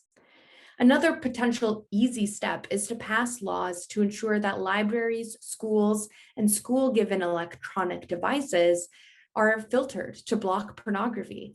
This is common sense and is a great way to prevent children from being exposed to this content in a space that should be used for learning. There are also larger, more comprehensive ideas of countrywide age verification, where a system verifies that someone is above 18 years old before being allowed to access pornography online, frequently using a visual ID method. And many countries already have similar systems for online gambling, for example. There are already different companies and entire industries, in fact, built around verifying age, and many companies are working on how to do this best for pornography as well. And this idea is gaining traction internationally. Recently, the French Parliament unanimously agreed to introduce a nationwide age verification system. And I know advocates in Poland, South Africa, Australia, New Zealand, and more are looking to follow suit. The problem of child sexual abuse and pornography amid COVID is vast. And there's no single silver bullet, no one solution that fixes everything. But each step forward creates a rippling effect, educating the facts, protecting families, and setting the stage for even more progress. The young survivors that I met with, who were trafficked on social media, eventually had their voices heard. This company, the social media company, heard their story and now no longer lets adults direct message minors that they don't know. And that's continuing to impact millions and maybe even billions of youth for the better around the world. So I call on you all to take that first step, whether that's raising awareness about these dangers, advocating for policies, or even simply having a conversation with your own child. Thank you. Haley, that was a really terrific presentation. Thank you so much. You guys are doing such amazing work. You know, in doing the research for my latest book, I discovered things I didn't even know. For instance, I'd never heard of the name MindGeek. And I would bet dollars to donuts that nobody, you know who that is. Nobody, you know, listening in today knows that MindGeek and its family of companies invented streaming pornography, inspired by YouTube, and that their family of companies, websites, which I don't want to name, now have more traffic than Facebook and Amazon. I mean, it is profound. You know, exposing children to this is a real problem, but also the terrible degradation of consumers, adult consumers, is quite profound. So hats off to you guys. You're doing exceptional work. Yeah, I'm very proud to know you guys. Thank you so much. Thank you. Now, so that is the end of our panel. I want to thank Dr. Sharifa El-Ahmadi, Mark Regnerus, Dr. Michela, and Haley. We're not going to take questions. We had to shut down chat because we were taken over by people who do not like what we're doing. And that's not such a bad thing, you know, to make the right people angry. And so what we're going to do now is we're going to go into civil society statements. We have, you know, a dozen civil society statements. They're going to be brief. They each have assured us that they're going to be, you know, no more than 3 minutes. So yeah, we're going to go directly to civil society statements.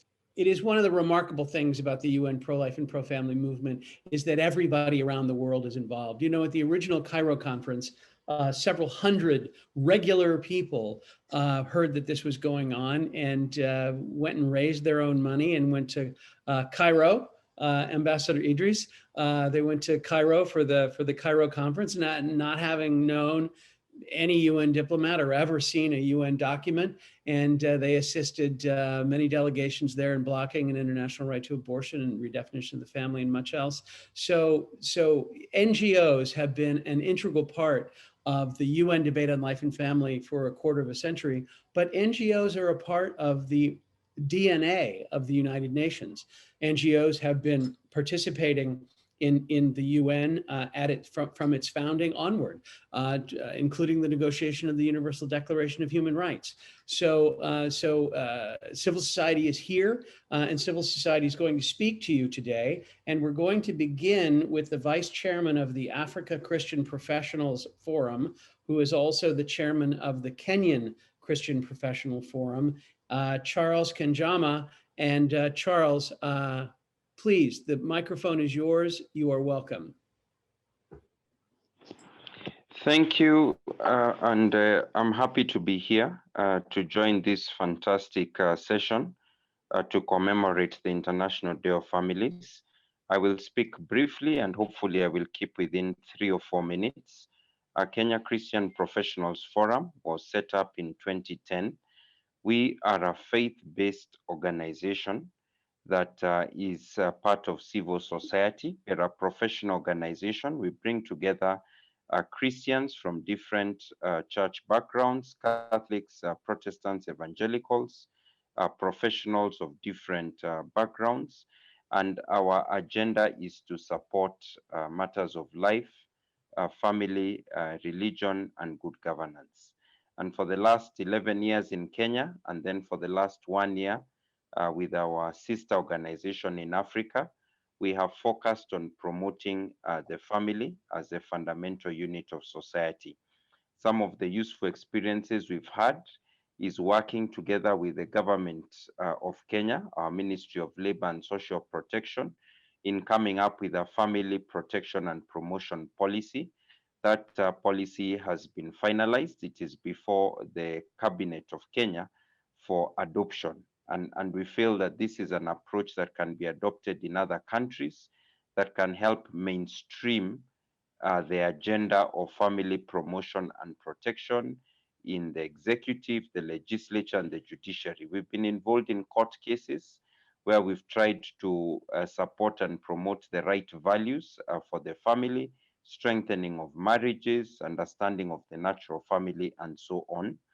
And we have also been engaged in interventions with our local parliament in trying to ensure that lawmaking is sensitive to what are the needs of the family. Recently, we've started a few programs that we think will help to develop and entrench an evidence-based approach to advocacy. One of them is we have launched preparation of what will be an annual State of the Family report. This State of the Family report will be developed together with our partners, who are the umbrella church organizations in Kenya, and we are going to scan the state of the family in different aspects, including the law, the culture, and so on. And we hope that this report will guide government intervention. We call upon those who are participating from other countries to work with us so that we can develop a mechanism in which we have a state of family reports in different countries, in different continents, and this can be the benchmark for intervention, policy intervention going forward. We are also setting up a family and faith resources center where we are trying to bring together counselors, persons who are experts in family counseling, in family education and training, as well as resources, books, and so on, that can help families to deal with the challenges that we face in modern society. Lastly, I could mention we set up a virtual call center. This is meant to assist in counseling women and girls who are facing crisis pregnancies, couples who are facing crisis in their families. And these are some of the initiatives that we think would be very useful in the post-COVID era as we move on to the next 5-10 years. Thank you. Charles, thank you so much for joining us. We are going to let somebody jump the line here. Luis Belchior, who's the co-founder of Empowered Youth Coalition, has to get to work. So we are also pro-work. So Luis, you have 3 minutes. Hi, I'm Luis Belchor, representing the Empowered Youth Coalition. We're honored to give a statement at this important event celebrating the International Day of Families. The fact that 25 UN member states have stepped up to form a UN coalition of governments called the Group of Friends of the Family, and the fact that these 25 states have made a commitment to stand up for the family in the UN negotiation, this sends a very important message to youth worldwide. The Empowered Youth Coalition thanks each and every member nation of the Group of the Friends of the Family. What is the Empowered Youth Coalition? We won't be offended if you haven't heard of us.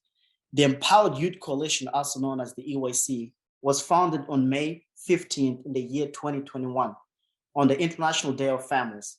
Yes, just 2 days ago, we launched the EYC and our new website at theempoweredyouthcoalition.org. We launched Saturday with 196 member organizations. We feel it nothing short of the miracle that EYC attracted so many organizations global during just a 3-week membership drive. Our goal was 100, and we thought that would be tough. But now we have over 200 organizations with more joining daily. What has attracted so many to our previously unknown organization? I believe it's because of our mission and our approach. The mission of EYC is to unite youth and young adults across the globe to stand for life and family. Youth everywhere are thirsting for clear, good old family values to guide them through an increasingly confusing world. It's not easy for millennials or Gen X to navigate through our highly sexualized, political correct world culture, a culture that demands tolerance and promotes standing for nothing, a cancel culture that shuts you down if you try to stand for anything. UN diplomats know better than anyone how hard it can be to stand for life and family. Even just the word family incite all-night battles in UN negotiation.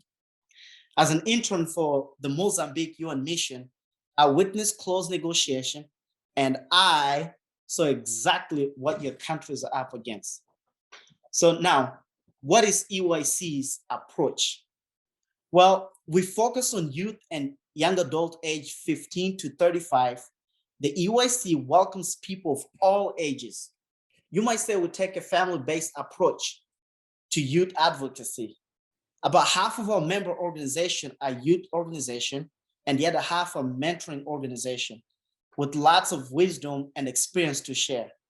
In fact, the EYC was co-founded by a mother and a daughter who realized the need for generations to work together to protect life and family. Finally, I conclude expressing once again our deep gratitude to government sponsoring this event. And we invite all who are listening to join us in our mission of empowering the next generation by going to empoweredyouthcoalition.org. Thank you. Thank you, Luis, and welcome to the coalition. Next up, we have an old friend of ours from the Transatlantic Christian Coalition in the Netherlands, Henk Schothorst. Henk, the floor is yours and welcome. I'm Henk-Jan van Schothorst from the Netherlands, a country which has not a very good name in family policies, but there are a lot of good families here, and we try to be one of them. I'm very thankful to be in your midst, and want to say something about our organization.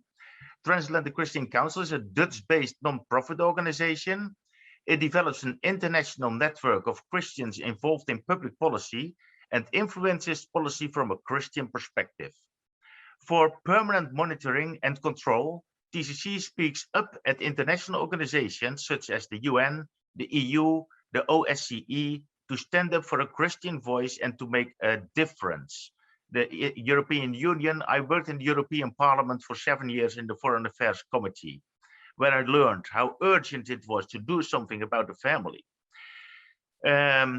The position TCC takes is possible because TCC is now officially accredited and as an authorized consultative organization at UN, EU, and other organizations.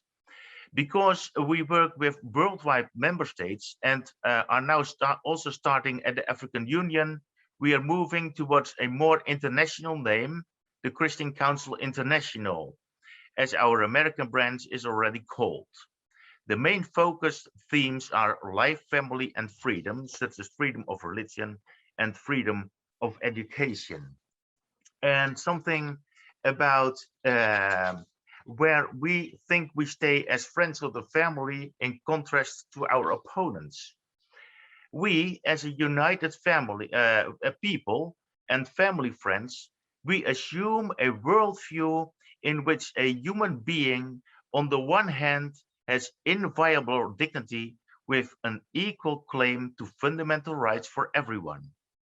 On the other hand, there is the recognition that man is imperfect and prone to evil and abuse of power.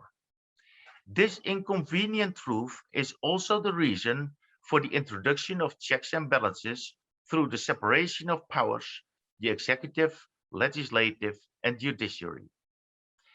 As a people split into identity groups, our opponents seem to reject, exchange, or redefine these core truths in such a way that each group and each individual has the right to decide for himself what is this truth.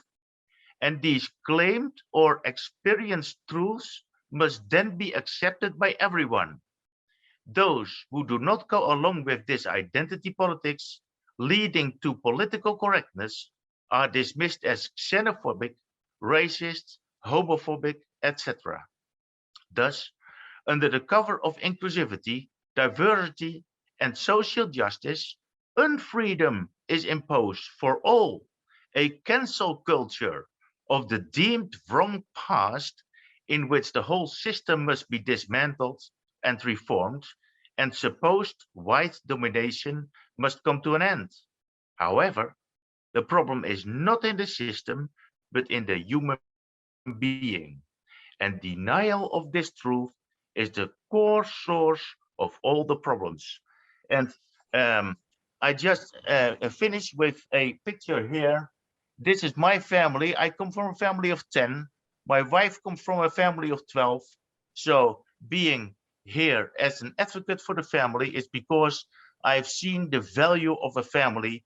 And myself, we have a family of 6, and we are very thankful for it. And we are trying to advocate for the family in the world. Thank you very much. Hank, I would say that demographically, you're doing your job. Congratulations. Thank you. And thank you for being with us today.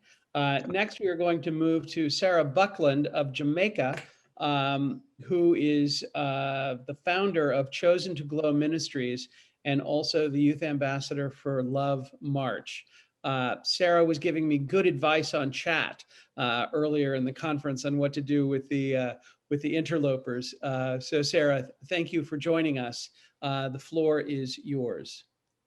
Thank you, Mr. Roos. I really appreciate. I'd like to extend sincere gratitude to you and Ms. Correnti and all from CFAM and everyone here for extending this kind invitation to Chosen to Glow Ministries, Jamaica, to make a statement on this very important event commemorating the International Day of Families. Family is of great importance personally, as I can attest as a young Christian professional that I owe my identity and values to the nurturing of my parents, which still impacts my life today. Our organization works in Christian education, literature, research, and outreach, both in person and via social media to promote pro-family and pro-life policies. A wise man once said, "It is your own face that you see reflected in the water, and it is your own self that you see in your heart." Proverbs 27, verse 19. As the old adage goes, what we sow, we reap. The world we live in is the sum result of the choices we make, what we choose to value, and who we choose to invest in. Like a seed full of potential, the blossoming of a healthy society depends on how well we water the units of individual families.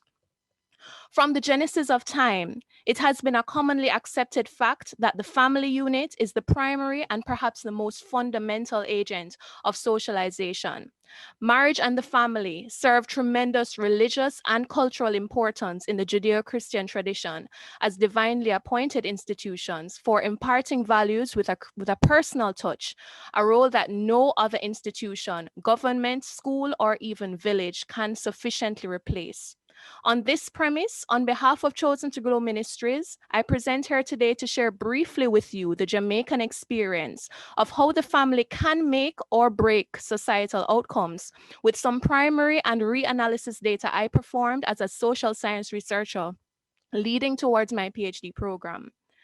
The tremendous positive impacts of parental involvement was a major finding from data reanalysis I performed targeting over 3,000 Jamaican high school students.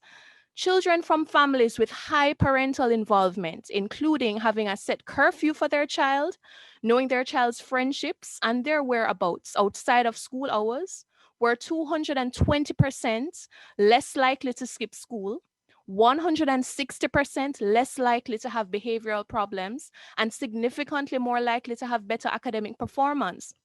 In particular, the likelihood of parental involvement was found to increase by 160% among students whose parents were married, compared with those with unmarried parents. In another of my primary studies, children living with married parents displayed vastly better emotional health than those from other structures, in that they expressed a sense of security, having high self-esteem and getting more appreciation. These findings highlight that the marital union was the most conducive environment to meet all levels on Maslow's hierarchy of needs: physiological, safety needs, belongingness, love among the student respondents, just by following the pattern suggested in Genesis 2, verse 24. When this unit becomes broken, the floodgates of delinquency burst open. For instance, a prison survey by the Jamaica Constabulary Force in 2012 found that 66% of prison inmates came from family backgrounds other than nuclear. These empirical examples re-emphasize that the family is indeed the central cradle and pillar for a healthy spiritual, physical, and moral development of the next generation. I therefore stand with you today to emphasize the importance of policies upholding the cohesive natural family, as they serve as potent protective factors against societal dysfunction, especially critical in the context of increasing depression and suicide in this pandemic. Given this empirical data, parental rights for monitoring and involvement with their child should therefore be promoted as policy priorities. Incentives should be given for faithful, monogamous, heterosexual unions, as it is in this environment that families truly thrive. As we strive to heal from the COVID pandemic, a key to truly sustainable societies comes when we promote abstinence until marriage, faithfulness, and commitment rather than short-term emotional gratification. If we do, we literally can collectively restore the world for the better. So in conclusion, as we reflect on our own faces, the choices that lie beyond us is ours to make. We are at a crossroads. I challenge us that the path to true progress lies in promoting family-friendly policies. So on behalf of Chosen to Grow Ministries Jamaica and as a friend of the Geneva Consensus Declaration, we unashamedly and unreservedly reaffirm the value of protecting healthy families. Let us endeavor to preserve the treasure of the natural family to achieve a healthier, more stable society. And I hope that we all here at the United Nations will reaffirm these values as well. Thank you so much. Sarah, thank you. One of the things I like best about your talk is that you cited scripture. You know, one of the things that I admire most about our Muslim brothers and sisters at the United Nations is that they are fearless in citing the Quran. And I think that Christians should be just as fearless as you were today in citing scripture. And we are proud to stand with you. Thank you so much.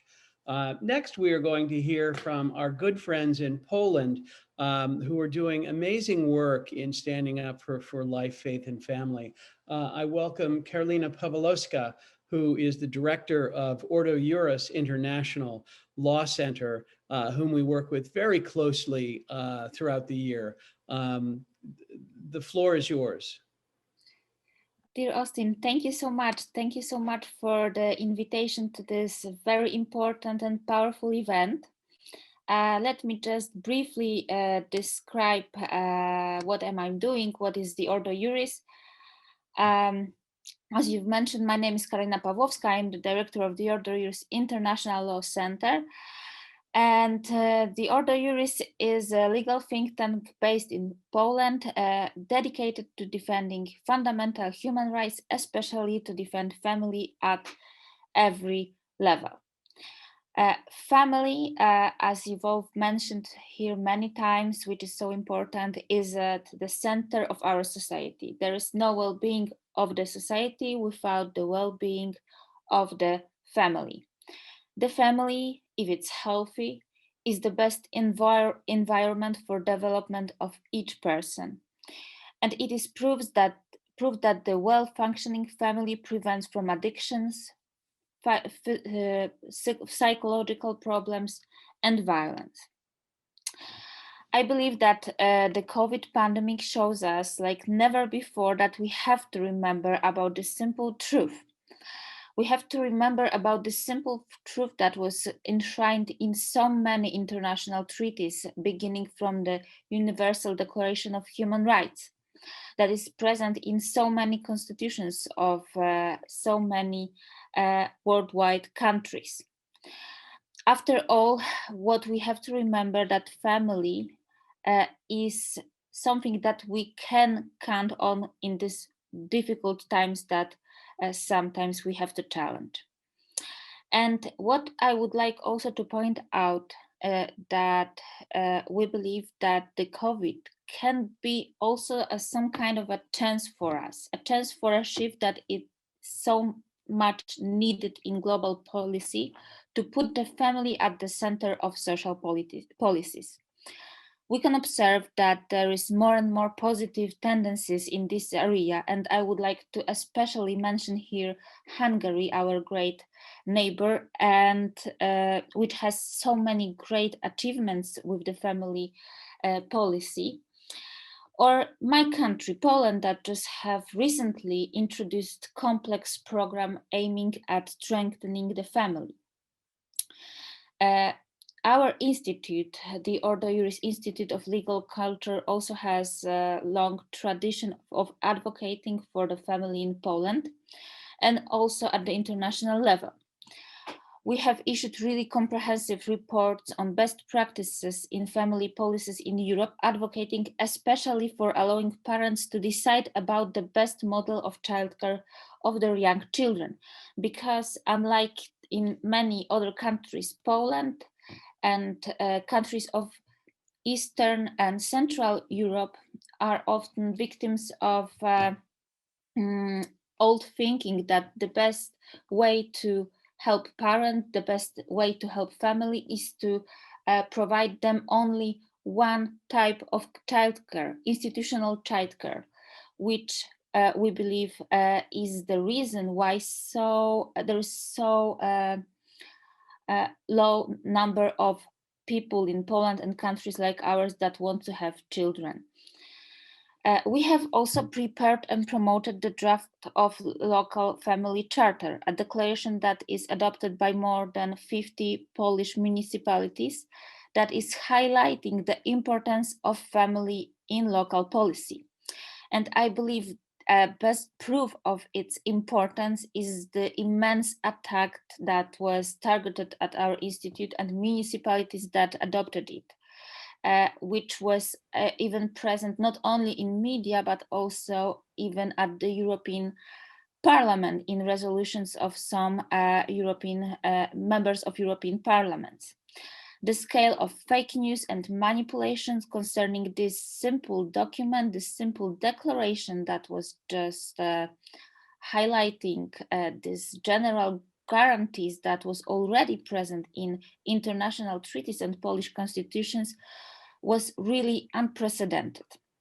A very important initiative that we are committed to from 2018 is the project of the Convention of the Rights of the Family that was co-written by us and organizations from whole of the Europe.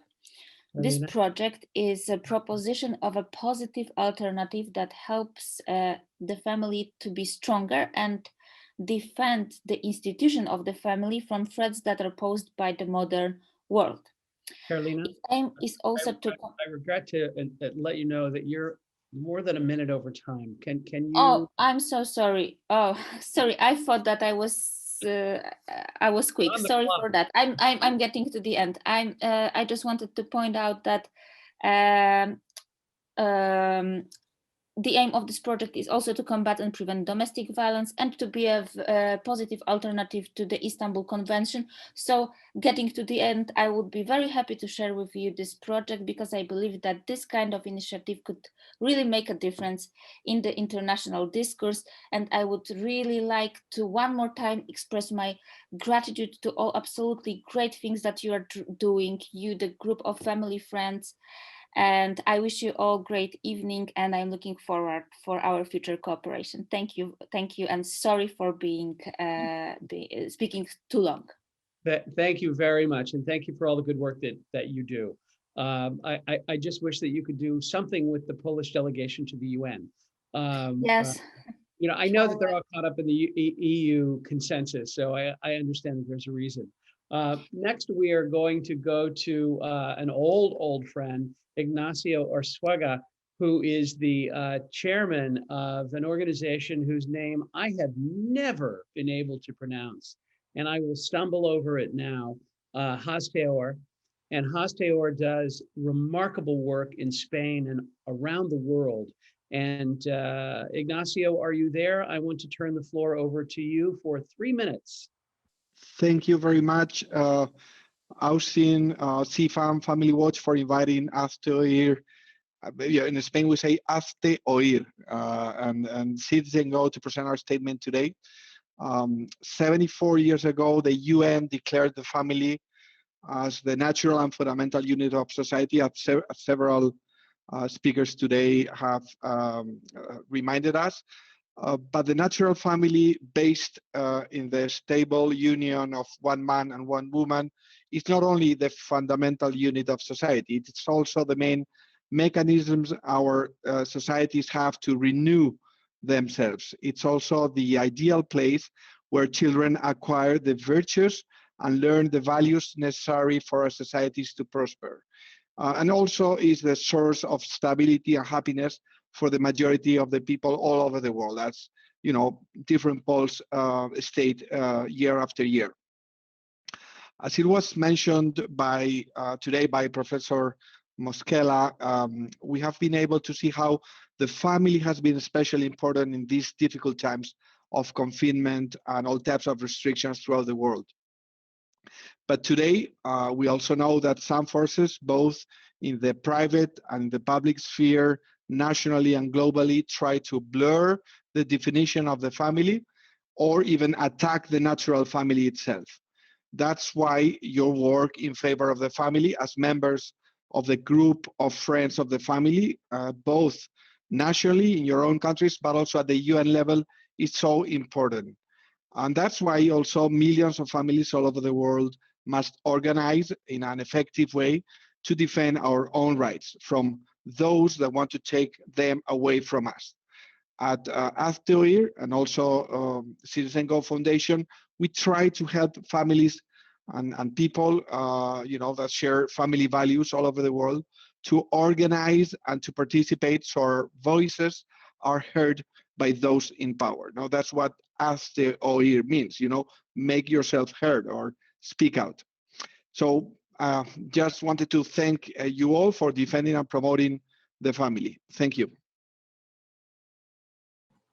Ignacio, I have known you for many, many years, and you are a brave fighter in this work, and we're very proud to stand with you, and thank you for joining us today. So we will move to Alexis Fragosa. Alexis is a new employee here at CFAM. She's the Director of Government Relations and also is running the International Youth Coalition for us, which is now 10 years old and has 50,000 members.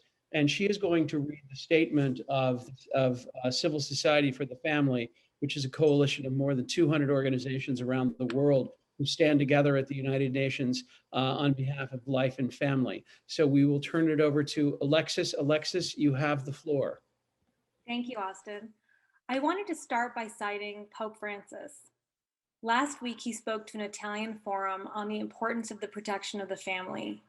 The event highlighted the demographic crisis brought on by the COVID-19 pandemic and the strong bias against the family in consumerist societies.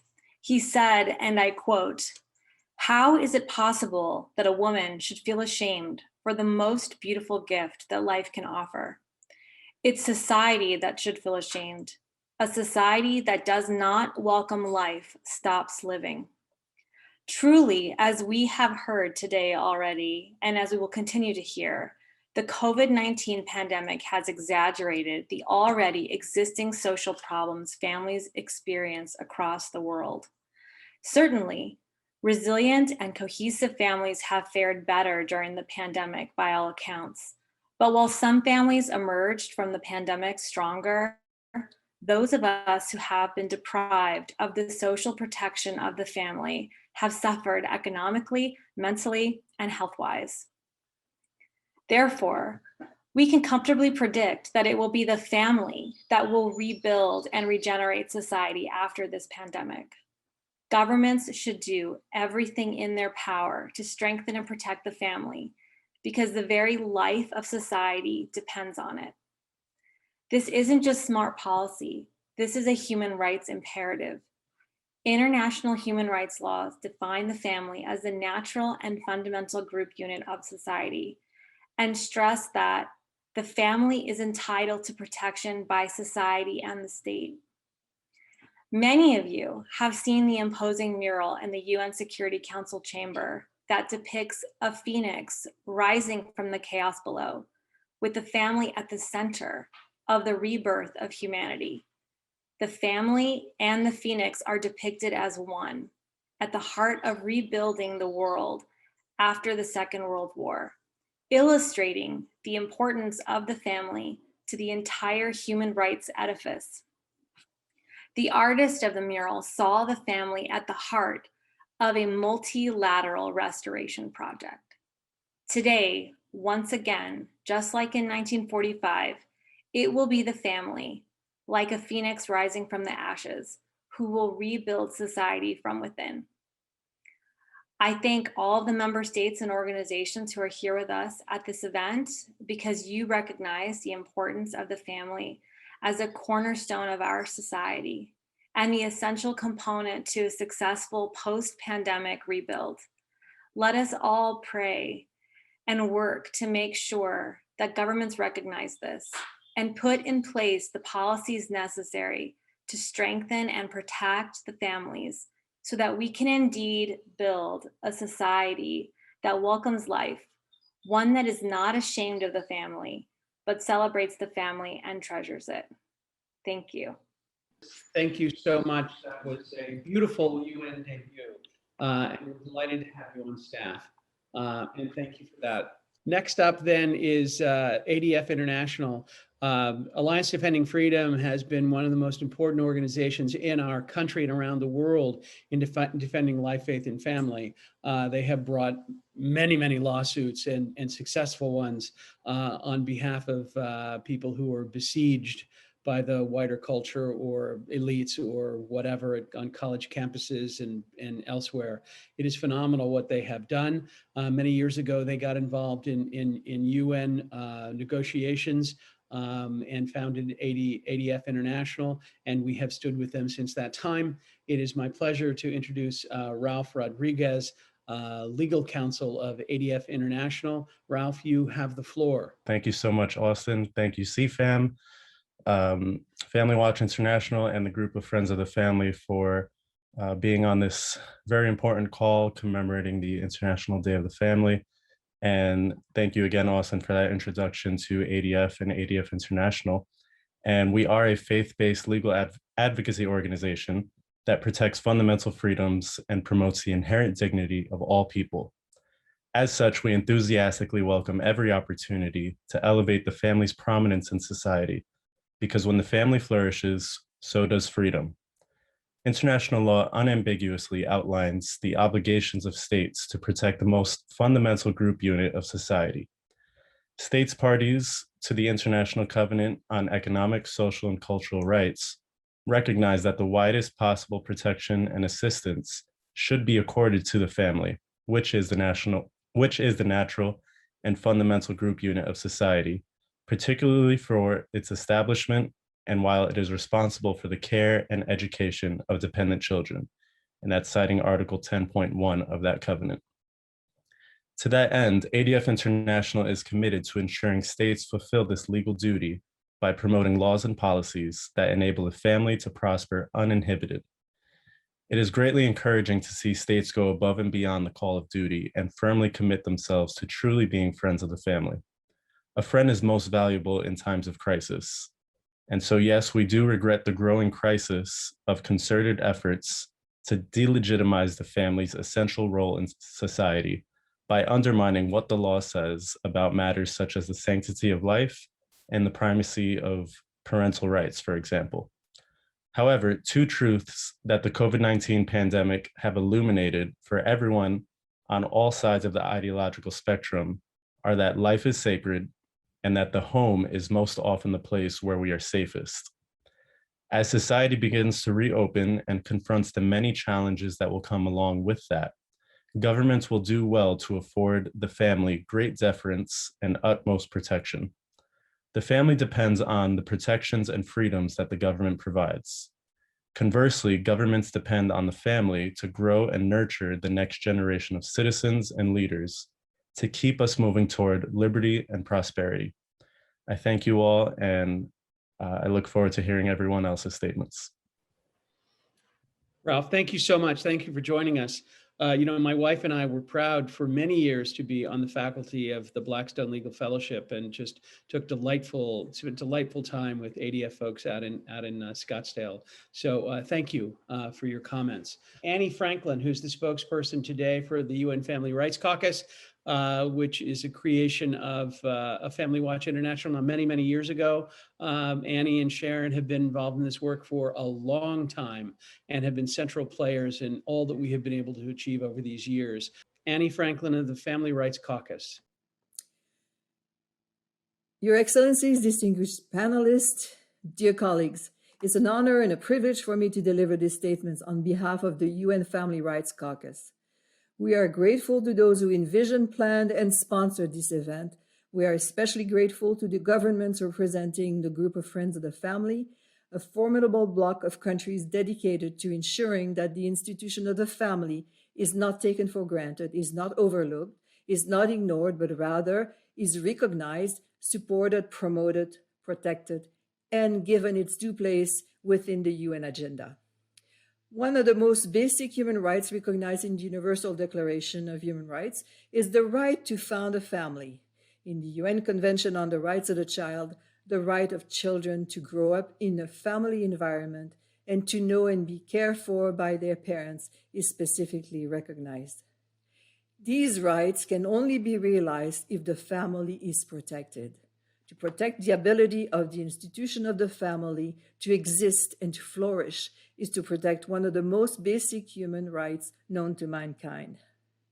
The UN Family Rights Caucus was founded to work at ensuring that the family is protected at the United Nations, with the protection of parental rights and the health and innocence of children more specifically in mind. The COVID-19, yes, has indeed exposed even more urgently than before the need for legal and social protection of the family and the need of family-oriented policies. Family stability is a critical component of social stability and social protection. For it is in a stable family providing an atmosphere of happiness, love, and understanding that children and youth learn healthy attitudes toward women and girls, the prevention of disease, food production and preparation, sanitation, income-generating skill, and sustainable treatment of our environment. Governments have an obligation under international law to adopt laws and best policies that provide conditions conducive to family formation and stability. When the family breaks down, the consequences for men, women, and especially children are far-reaching, with repercussions throughout society. May I remind you of the perhaps prescient series of protection of the family resolution adopted at the Human Rights Council, reaffirming that the family plays a critical role in eradicating poverty and hunger, achieving universal primary education, promoting gender equality, and empowering women, reducing child mortality, improving maternal health, combating HIV and AIDS, malaria, and other diseases. The role of the family in supporting its members with disabilities was specifically highlighted in the 2016 HRC resolution, and the 2017 resolution on the family emphasized the way the family supports elderly persons. In addition, in 2018, a cross-regional joint statement of member states commented on the profound interrelatedness between the interests and the needs of the individual and the family. We humbly suggest that these important texts be remembered in the current and post-COVID work of protecting the family. We encourage member states to build on the natural, extraordinary strength of stable families, characterized by a strong, committed marital relationship centered upon transmitting appropriate ethical, cultural, and religious values to children in an atmosphere that emphasized the interconnectedness, the complementarity, and responsibility of family members toward each other, members of the extended family and the community. Such a family produces capable and well-socialized women, men, and children. Even in situations of direst poverty, the single most important factor influencing social outcome for individuals is whether they are a member of a strong, stable family. Children thriving in poor communities are statistically more likely to live in family characterized by traditional family fireside values, devoted mothers and fathers, happy marriages, and warm cooperative bonds with siblings, grandparents, other relations, and the broader community. As we commemorate the International Year of the Family and we look ahead to the post-COVID world, it is befitting us to remember that stable family are the glue that hold societies together in the best and in the worst of times. I thank you. We thank you for your excellent intervention. It is my pleasure to introduce our final civil society speaker, one of my favorite people, working with one of our most important institutions, the Heritage Foundation. And it is my pleasure to introduce Grace Melton, who covers the United Nations for Heritage. Grace, the floor is yours. Thank you, Austin, and thank you to the group of Friends of the Family and to CFAM and Family Watch for convening this wonderful event today. My name is Grace Melton, and I am pleased to deliver this statement on behalf of the Heritage Foundation. We are an ECOSOC accredited NGO whose mission is to formulate and promote conservative public policies based on the principles of free enterprise, limited government, individual freedom, and traditional American values. As the United Nations has recognized in countless instances, the family is the natural and fundamental unit of society and the bedrock of civil society. Strong families make strong communities and strong nations. Therefore, governments and UN entities alike should respect the agency of families to enjoy freedom and opportunity and to work for prosperity. Each member of the family, every man, woman, and child, from conception, is endowed by his creator with inherent human dignity. The right to life is our most basic human freedom, and every human being should be welcomed in life and protected in law. The natural family springs from the marriage of one man and one woman. Mothers and fathers each have unique parenting roles that should be acknowledged and not diminished. They are not interchangeable, and children deserve both a mother and a father. Men and women are equal in dignity and worth, but they are not the same. Biological sex is binary, and self-declared gender identity cannot change biological reality. A false equivalency of the sexes erases equality for women and causes harm to children. Parents have the primary responsibility for the upbringing and education of their children. Governments and international law should respect parents' right to direct their children's education, care, and upbringing. Strong families are the best resource every society has for caring for and raising children into healthy and responsible adults, lessening the need for dependence upon government aid. Around the world, the family faces many threats, and it is deserving of protection by governments. Laws and policies must protect the innate human dignity of the individual and the essential value of community. By safeguarding and harnessing the many social benefits that the family bestows, we will facilitate achievement of sustainable development goals and leave a better world to our children. Thank you. Grace, thank you so much. This is, well, the very end of what I think has been a very enlightening conference recognizing the International Day of the Family, an important annual event at the United Nations. It is left to me to thank all of you, speakers and participants, for joining us today. I especially want to thank the group of Friends of the Family, the 25 member states of the United Nations who stand together for the family, most especially our friends at Belarus. I want to thank all of the UN member states who spoke today. I see that Ambassador Idris is still with us today. You stayed to the very end. God bless you. I see our friends from Saudi Arabia are still here. I suspect many others are here. I see Uganda here and Turkmenistan and many others. And thank you all for being here. I also want to thank our friends at Civil Society for the Family, Family Rights Caucus, Family Watch International. I want to especially thank our speakers from the Academy, Dr. Sharif El Ahmadi, Mark Regnerus, and Melissa Michela, and lastly, Haley McNamara, whose comments on pornography were profound. I thank you all. This broadcast will be up, I think, on the UN website. It probably is there now. I hope to see all of you soon. And so thank you all. God bless.